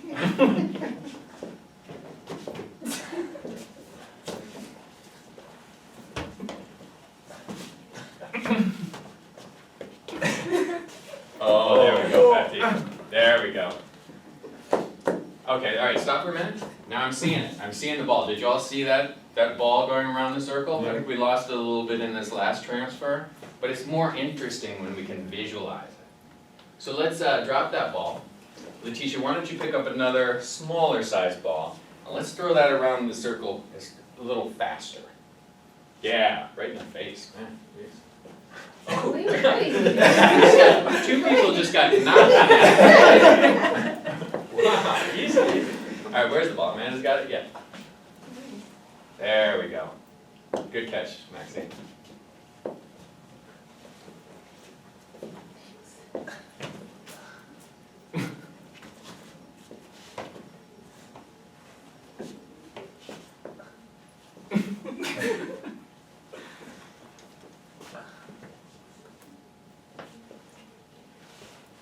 Okay, go ahead and drop that ball, David, and shake that exercise off. Good job.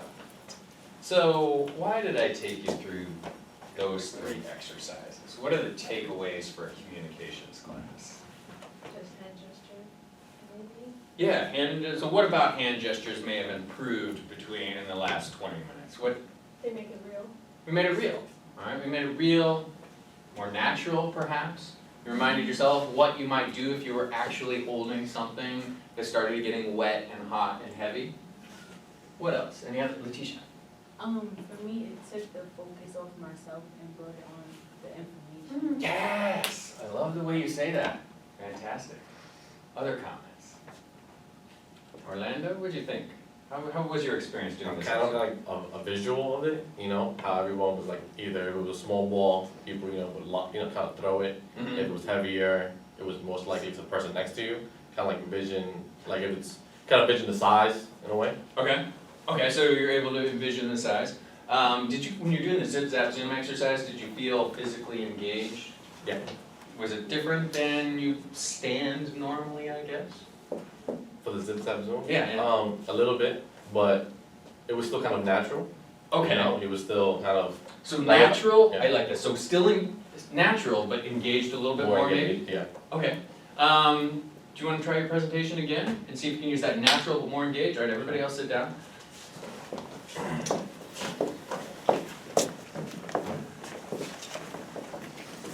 Alright, zip zap zoom position, Orlando. There we go. Whenever you're ready. Good evening, class. My name is Orlando Gomez. I'll be talking to you about either you should lease or buy a car. Now, what I mean by that is leasing and buying are two options you both have, but leasing a car will be less expensive. Good, alright, so I kind of, let me stop you for a minute. What do we think so far about the difference in his physical presentation? More engaged. Is more engaged? Yeah. Was it better? Yeah. More powerful? Did you notice that his tone of voice was Yes. louder? Yeah, I don't teach too much about tone of voice because that's something that will come naturally if you're more engaged. So yeah, I think that made a big difference. it felt better. Fantastic. Yeah. All right, go ahead and have a seat. Gyokai, remember I mentioned that you were doing a little bit of pacing forward and pacing back? Let's see if we can stay in zip zap zoom position the whole time and give us your presentation. You wanna give it a shot?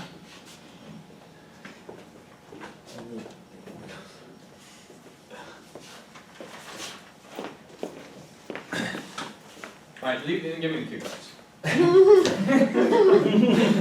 Alright, zip zap zoom position. Ready? Hi everyone. Yeah.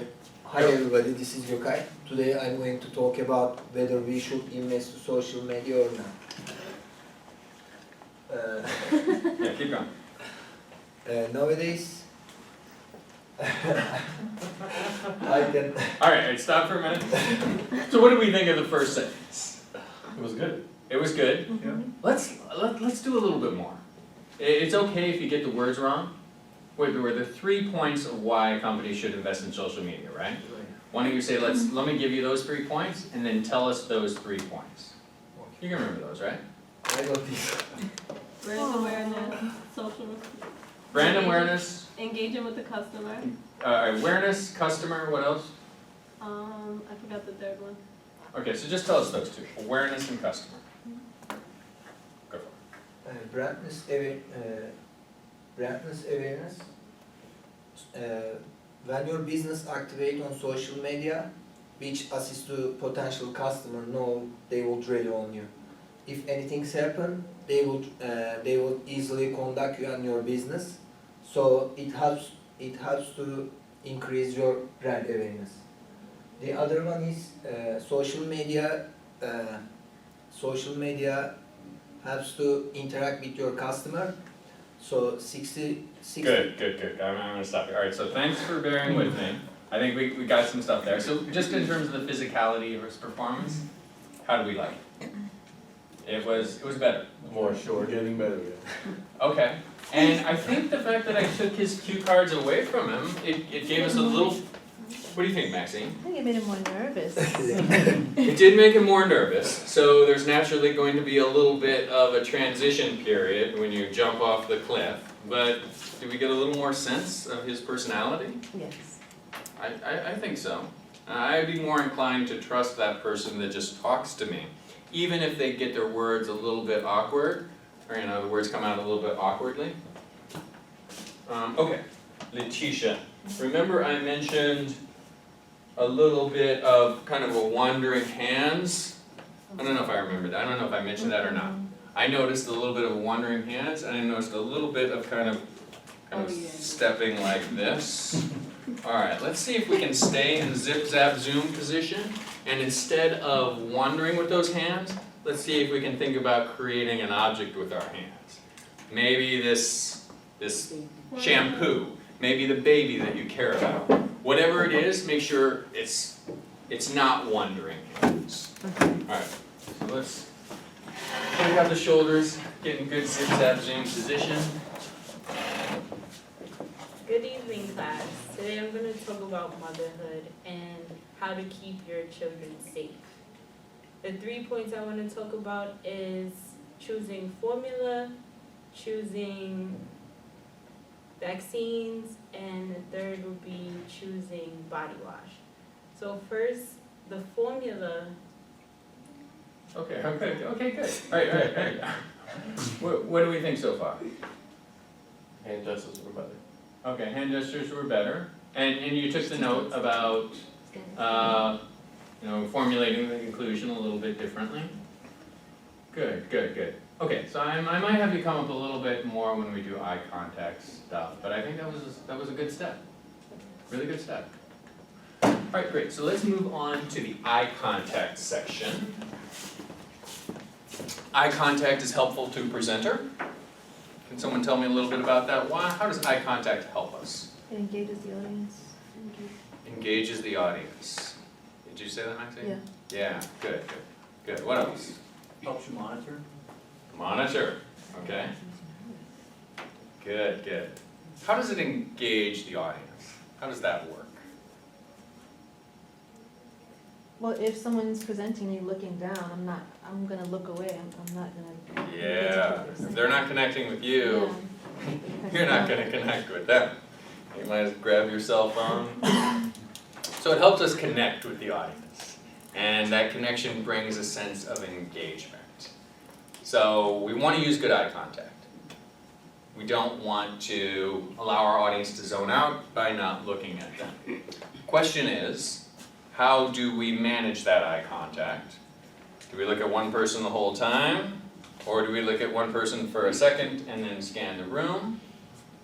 And the next question is, how do we remind ourselves, force ourselves to use good eye contact? When making eye contact sometimes can be scary, sometimes can be something that feels a little unnatural. In answer to the first question, how we manage that eye contact, I like to use the acronym that a peer of mine in communications developed, Tamara Jacobs. She uses this acronym called STOP. Single thought, one person. So, for one thought, I'm going to be looking at Amanda, I'm going to complete that thought, and then my next thought, I'm going to move on to Denilsa, and I'm going to make eye contact with her for that whole thought. And when I move on to the next thing, I'm looking at Orlando, looking at those, making that pair of eyes. So one whole thought at one person, and then move on to someone else. And that might translate to 5 to 10 seconds of eye contact at one person. And sometimes people think that's a lot, 5 to 10 seconds at one person. But Sorry. I think we'll see some examples of how it can be very powerful. So, we want to use eye contact because it helps us connect, and I recommend you use eye contact for one person for a whole single thought, and that might be about 5 to 10 seconds. And then the next question, how do we remind ourselves to do something that feels a little unnatural? I've got some exercises that are going to allow us to practice that.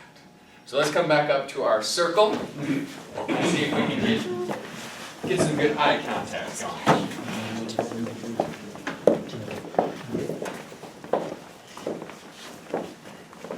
Alright, so stretch out our circle here. Alright, this first exercise is called Eye Connect. I'm going to describe it to you, and then we'll do it. In a moment, not now, you will put your head down in kind of a rock star waiting position. You'll go like this. And when I tell you to, you'll lift your head up. You'll make eye contact with someone across the circle. And when you make eye contact with that person, you will switch places with them in the circle. Fatih. Make eye contact, you will switch places with them in the circle. Alright, so let's try it, Fatih. So you and I make eye contact. We're going to switch places in the circle. So you're going to walk towards me, and you're going to go to where I was standing, and you're going to make eye contact maintain eye contact the whole time. Make sense? This is a silent exercise. Alright, so let's try it one more. David, let's try it. Alright, so I make eye contact with David, maintain eye contact as we're switching places in the circle. Now do this slowly, because everyone's going to be going at the same time. And you don't want to bump into each other. And when you get back to your place in the circle, you're going to make eye contact with someone else and switch places with that person. And it's just going to continue going. Does that make sense? Yeah. Alright, so let's try.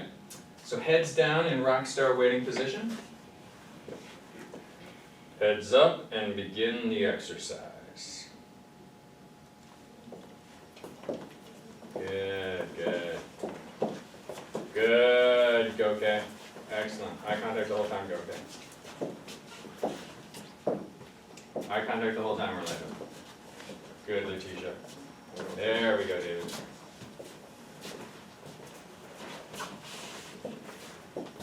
Sorry.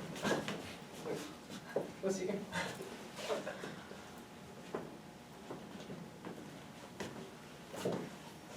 Good, Orlando.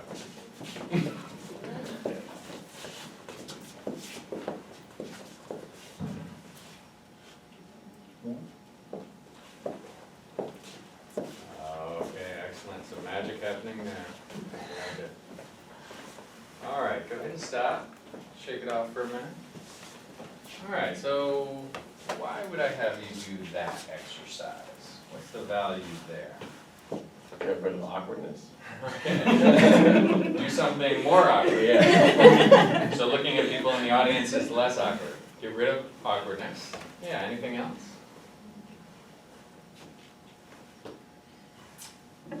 One thing that I like to use this exercise for is to set up that expectation of something happening. So when I make eye contact with Fatih, something is going to happen. We're going to move. We're going to change places in the circle. And we're going to take about 5 to 10 seconds to do that. And that's a good length of time to get us used to making eye contact.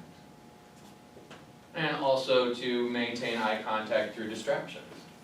That's another takeaway. People are bumping into you.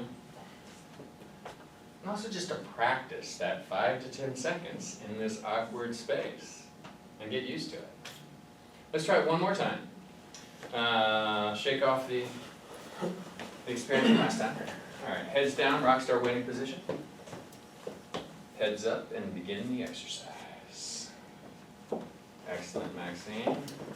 Nilsa, excellent, I like it, good focus.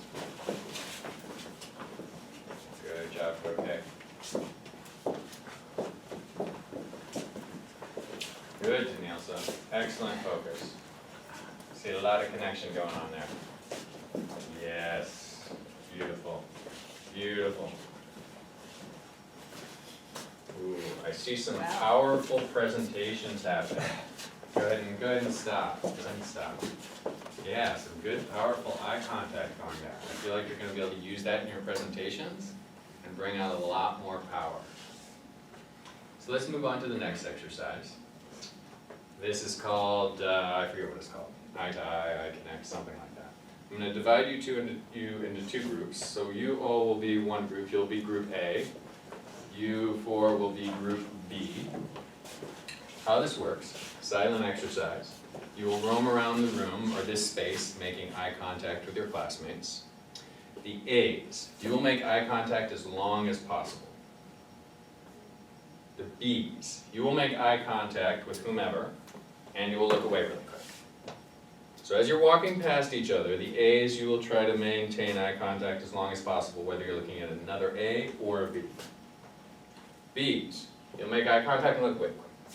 Eye contact, look away real quick. Does that make sense? Alright, so let's stay in this area here.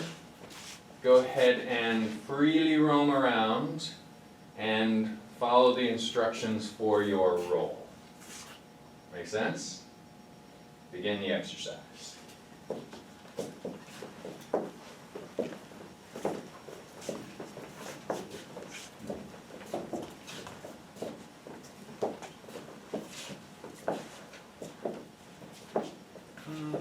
You can kind of roam a little bit freely. It doesn't have to be this death march circle.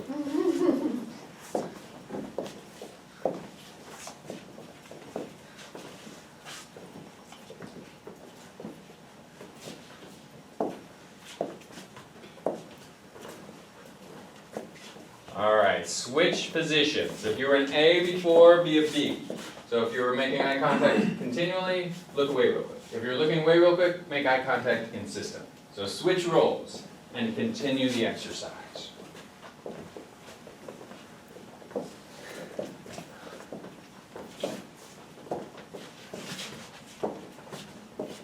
Oh, nice, Fatih.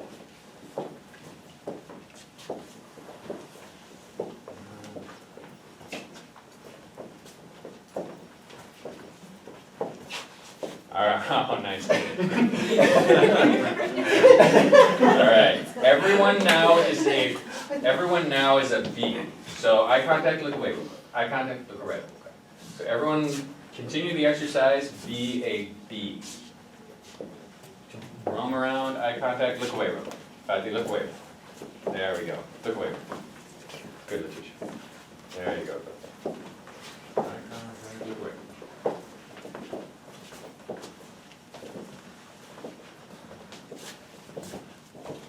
Alright, very last iteration of this exercise. Everyone is an A. Eye contact as long as possible. So continue circling around, maintain consistent eye contact until you literally walk past that person.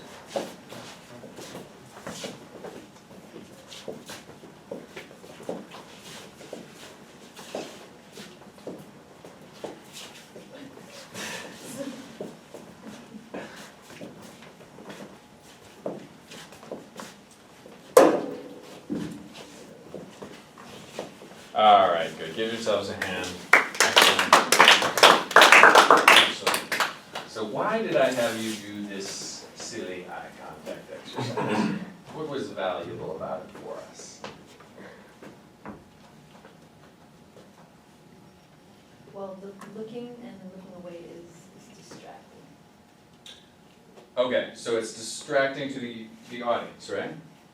So from an A perspective, it's trying to maintain eye contact, and then B, not doing it, B could be a presenter, and I'm trying to engage. Okay, so when you're trying to look someone in the eye and they keep looking away, it gets distracting, right? So if you're watching a presenter and they keep just averting their eyes, maybe that could be a little bit of a distraction. Now, as you were walking around the circle, which group looked more confident? Okay. The A's. I would agree with that. Which group, which role made you feel more confident? A. A. Alright, so nothing too complex there, but that's an important takeaway. By maintaining consistent eye contact, you felt more confident, and you looked more confident, and you didn't distract. So we want to be an A when we make our eye contact. Alright, and we want to just get used to this in another slightly awkward setting. Any other thoughts? Alright, this very last exercise, I like to laugh a little bit about this before I start this exercise. It's called stare at your partner for 60 seconds. Now, I recommend you choose your partner very carefully, because at the end of this 60 seconds, you're going to know all the intimate details, you're going to know everything about this person, because you're going to look in their eyes for 60 seconds. So, let's debrief it afterwards, but for now, just carefully choose your partner, and then I'll tell you when to begin the exercise. Alright, so choose your partner, and stand by for starting point in the exercise. And you can just find them and find a little space, kind of your own kind of space off into the wherever. Does everyone have a partner?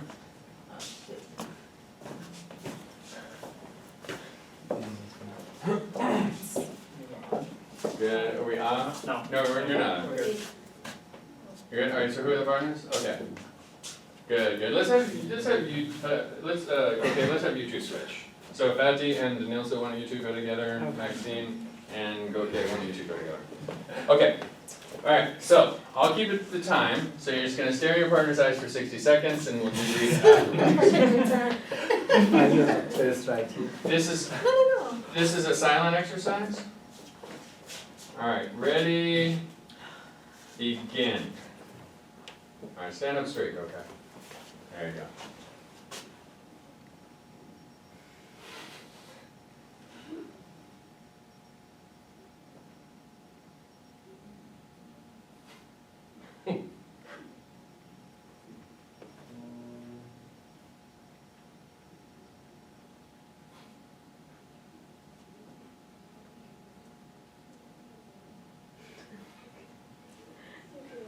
Alright, that's 30 seconds. It's really hard.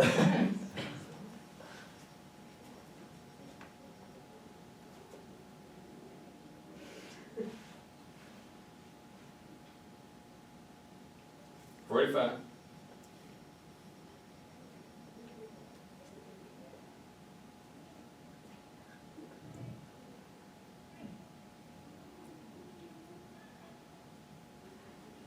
wanna keep going a little longer? No, no? All right. Good stuff. Excellent, excellent. Give yourselves a.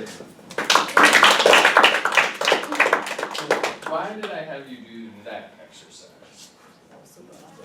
It was super awkward? Yeah. It was worse than being an Right. Worse than being an A. Alright, so why was it bad? What was Because bad you about it? don't know the person, so it's like you're staring at them and it's like no words. So it's like, You're trying to figure out what they're thinking, Mhm. you know? Okay.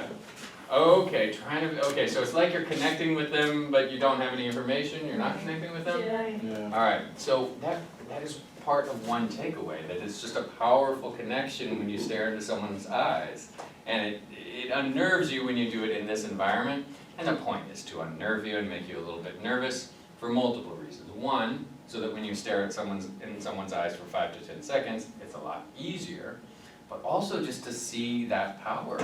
When you look into someone's eyes, how intimate that can be and how deeply you could connect with someone just by staring in their eyes. And I joke at the beginning about you're gonna know this person's intimate secrets at the end of the 60 seconds. Exaggeration, of course. The other thing that I like to use this exercise for, a good takeaway for this exercise, is when you're looking into someone's eyes, it creates that expectation of action. Something's gonna happen because this person is staring in my eyes, and it gets really, really weird when I go 60 seconds with nothing happening. So by looking in someone's eyes, you're gonna gain their attention and they're gonna expect you to do something. And that's the power you have when you make eye contact with your audience. And it's not gonna get that awkward when you're doing it on stage during a presentation, but you're still gonna be able to get your audience's attention that same way. Other thoughts on your experience in doing that? David, what did you think about that? How was your experience in doing those eye contact exercises? It was good. It was good. What did you get out of it? I mean, it's good practice for presentations. It's a lot harder to do that than it is during presentation, so I feel ready. Okay, fantastic. Fatih, what did you think? I mean, not Fatih, sorry. Okay. Okay. Fatih, what did you think about that eye contact exercise? I think that was good for me, so because I missed my eye contact when I was presenting, so now I'm more confident for that. I Okay. feel more confident. Okay, well, let's have you do your presentation. Everybody else sit down. That was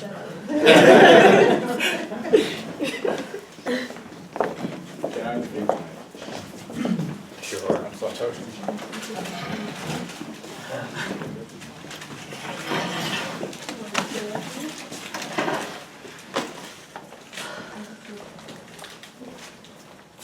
Hi everybody, my name is Fatih. Today I would like to explain why we should live in Jersey instead of New York City. Yes.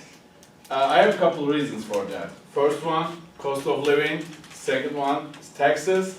And third one, quality of life. Good. Let's stop for a second. All right, so I'm seeing some improvement so far, but I want to take it just a little bit further.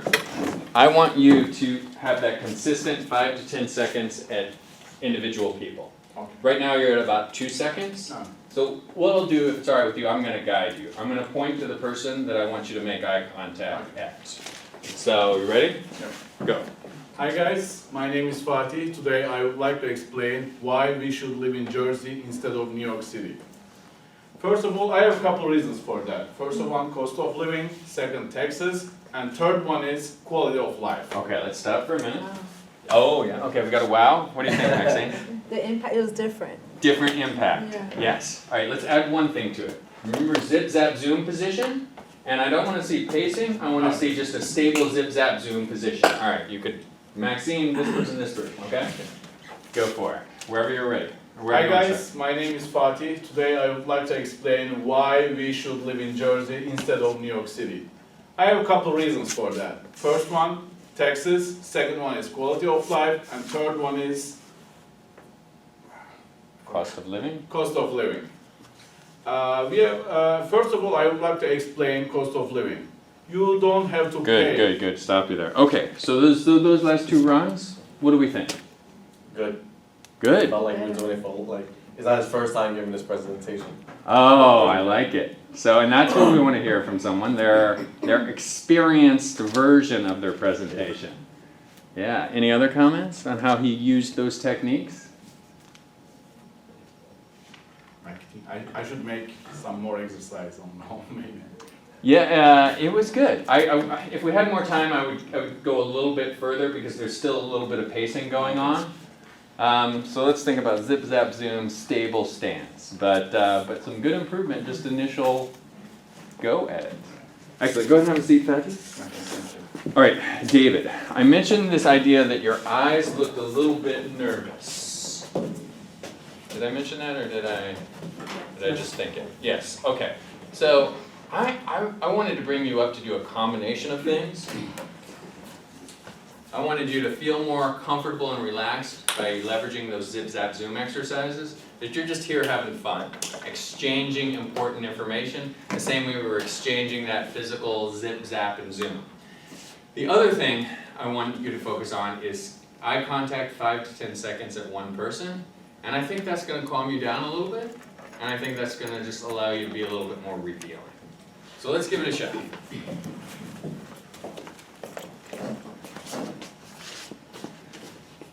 Whenever you're Are ready. you pointing to people? No. I'll trust your judgment on it. Good evening, everyone. Today I'll be giving my conclusion speech. My conclusion speech will be about internships and how they are beneficial for the success of businesses, and how also internships are beneficial for students to gain valuable work experience. First, for students to gain valuable work experience through internships, they can use that experience to boost their resume. They can also use internships to network with potential job employers and also potential... Good. I'm going to stop you there. All right, what do we think? Good. I thought it was brilliant. It was excellent. The eye contact, I think, engaged us more. But there was another interesting thing that happened when he was making consistent eye contact. Is his language was a little bit clearer. Maybe in the first run, maybe it was towards the end, but I felt that there was a little bit of complicated language. Maybe it was when you were getting into sourcing the facts. And one reason I wanted you to come up for the eye contact exercise is when you look into someone's eyes, it's easier to remember that you're explaining it to someone who needs to understand. Any other thoughts? How'd that feel? Felt good. Look good? Felt better? Yep. Still looked a little nervous, but you managed the eye contact very, very well. And we've got a good start in terms of a little bit more of that zip, zap, zoom type of exchange. So good stuff. Go ahead and have a seat. All right, what else do we got? Oh, let's see, Danielsa. All right, do we have Tisha, Orlando, Amanda, David, Maxine, those were wondering. Okay, so Danielsa, sorry. Danielsa, what exercises resonated with you tonight? Tell me about it. I kind of feel more secure, like more comfortable looking at people, you know. Okay, so let's give it a shot. Why don't you come up and... I don't know if I remember that. All right. 5 to 10 seconds and each person. My presentation is about which is the better way to travel by train or by plane. As you guys know, traveling by plane is the fastest way to get from one place to another. Okay, let's stop you for a minute. All right, good eye contact. Stay up there. Good eye contact. You're doing a little bit of pacing still. So let's think of feet planted. Good zip, zap, zoom position. So there's going to be some movement in your upper body, but your feet won't move. Okay. Okay. And you know what? I'm going to direct you with eye contact if that's okay. Okay. So I'll point at who I want you to be looking at. Feet stable. And whenever you're ready. My presentation is about which is the better way to travel by train or by plane. as you guys know, traveling by plane is the fastest way to travel from one place to another.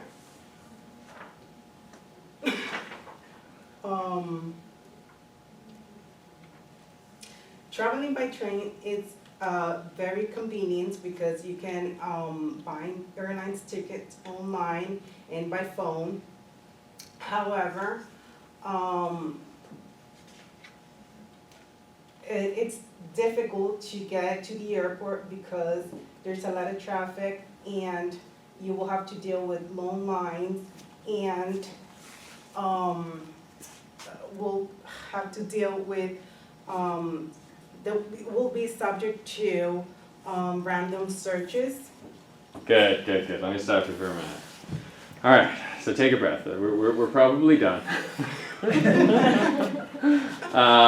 What do we think? Feedback for Danilza.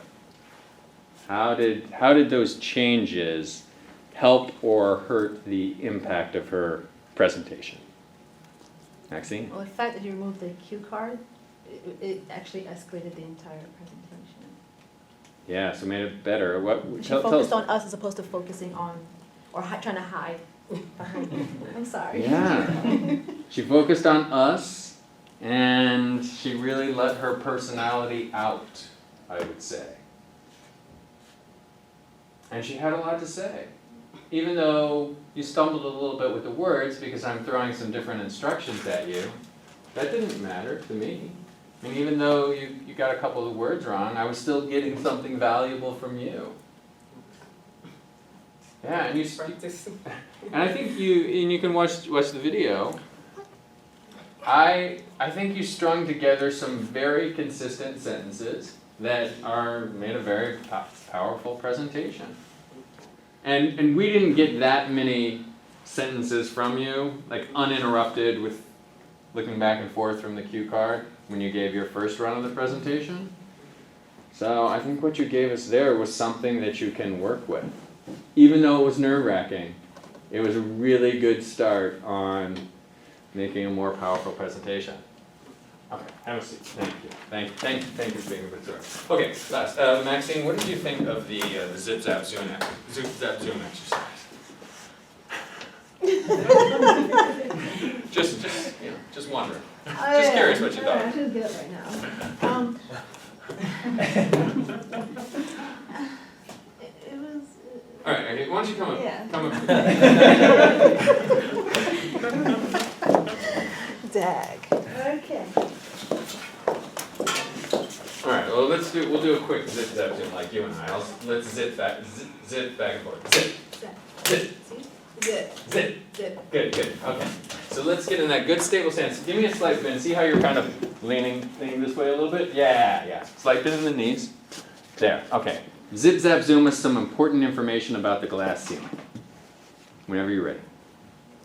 Okay, so what I would like to talk about first is, okay, guess what?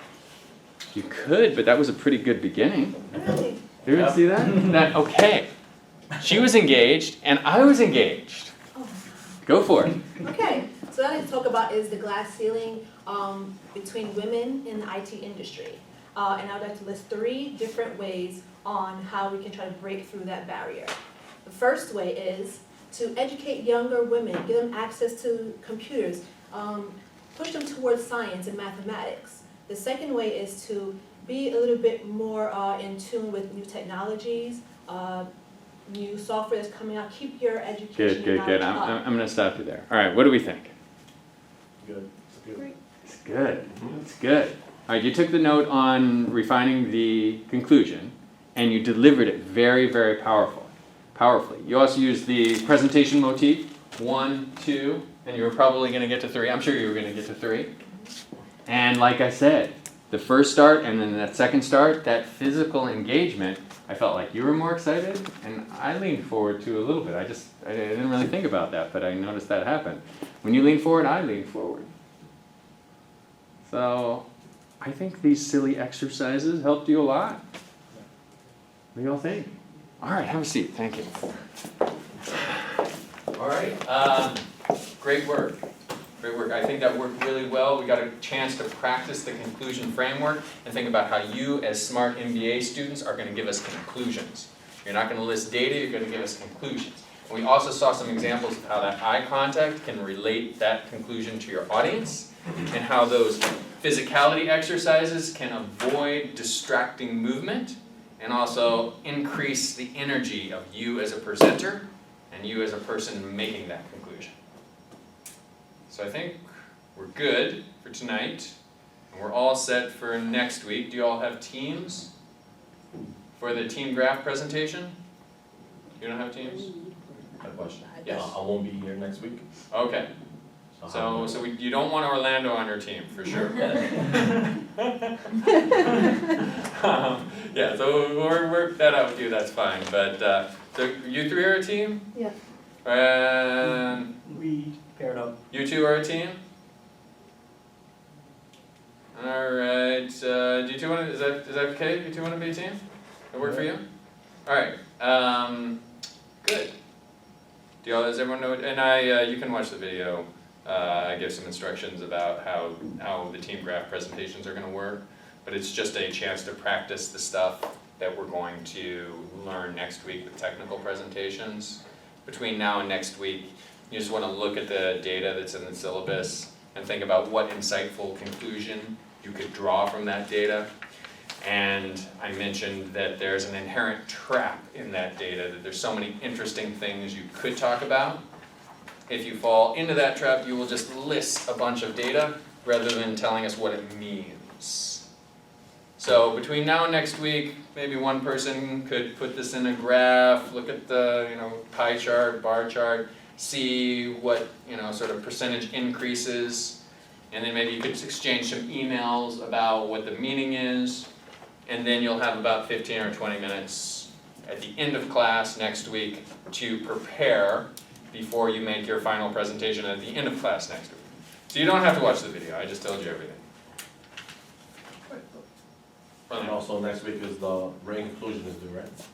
Yes, yeah. So do your written conclusion based on the thesis subheading format, and just spend a little bit of time preparing for this team graph presentation, and you'll still have a little bit of time to finish up at the end of class next week.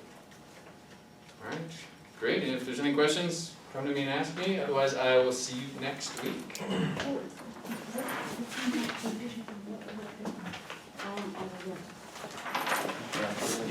Graph presentation. Yeah, that's not worry about it. For class participation though, just watch the video and yeah, you can steer your comments a little heavy on the team graph presentation. No problem.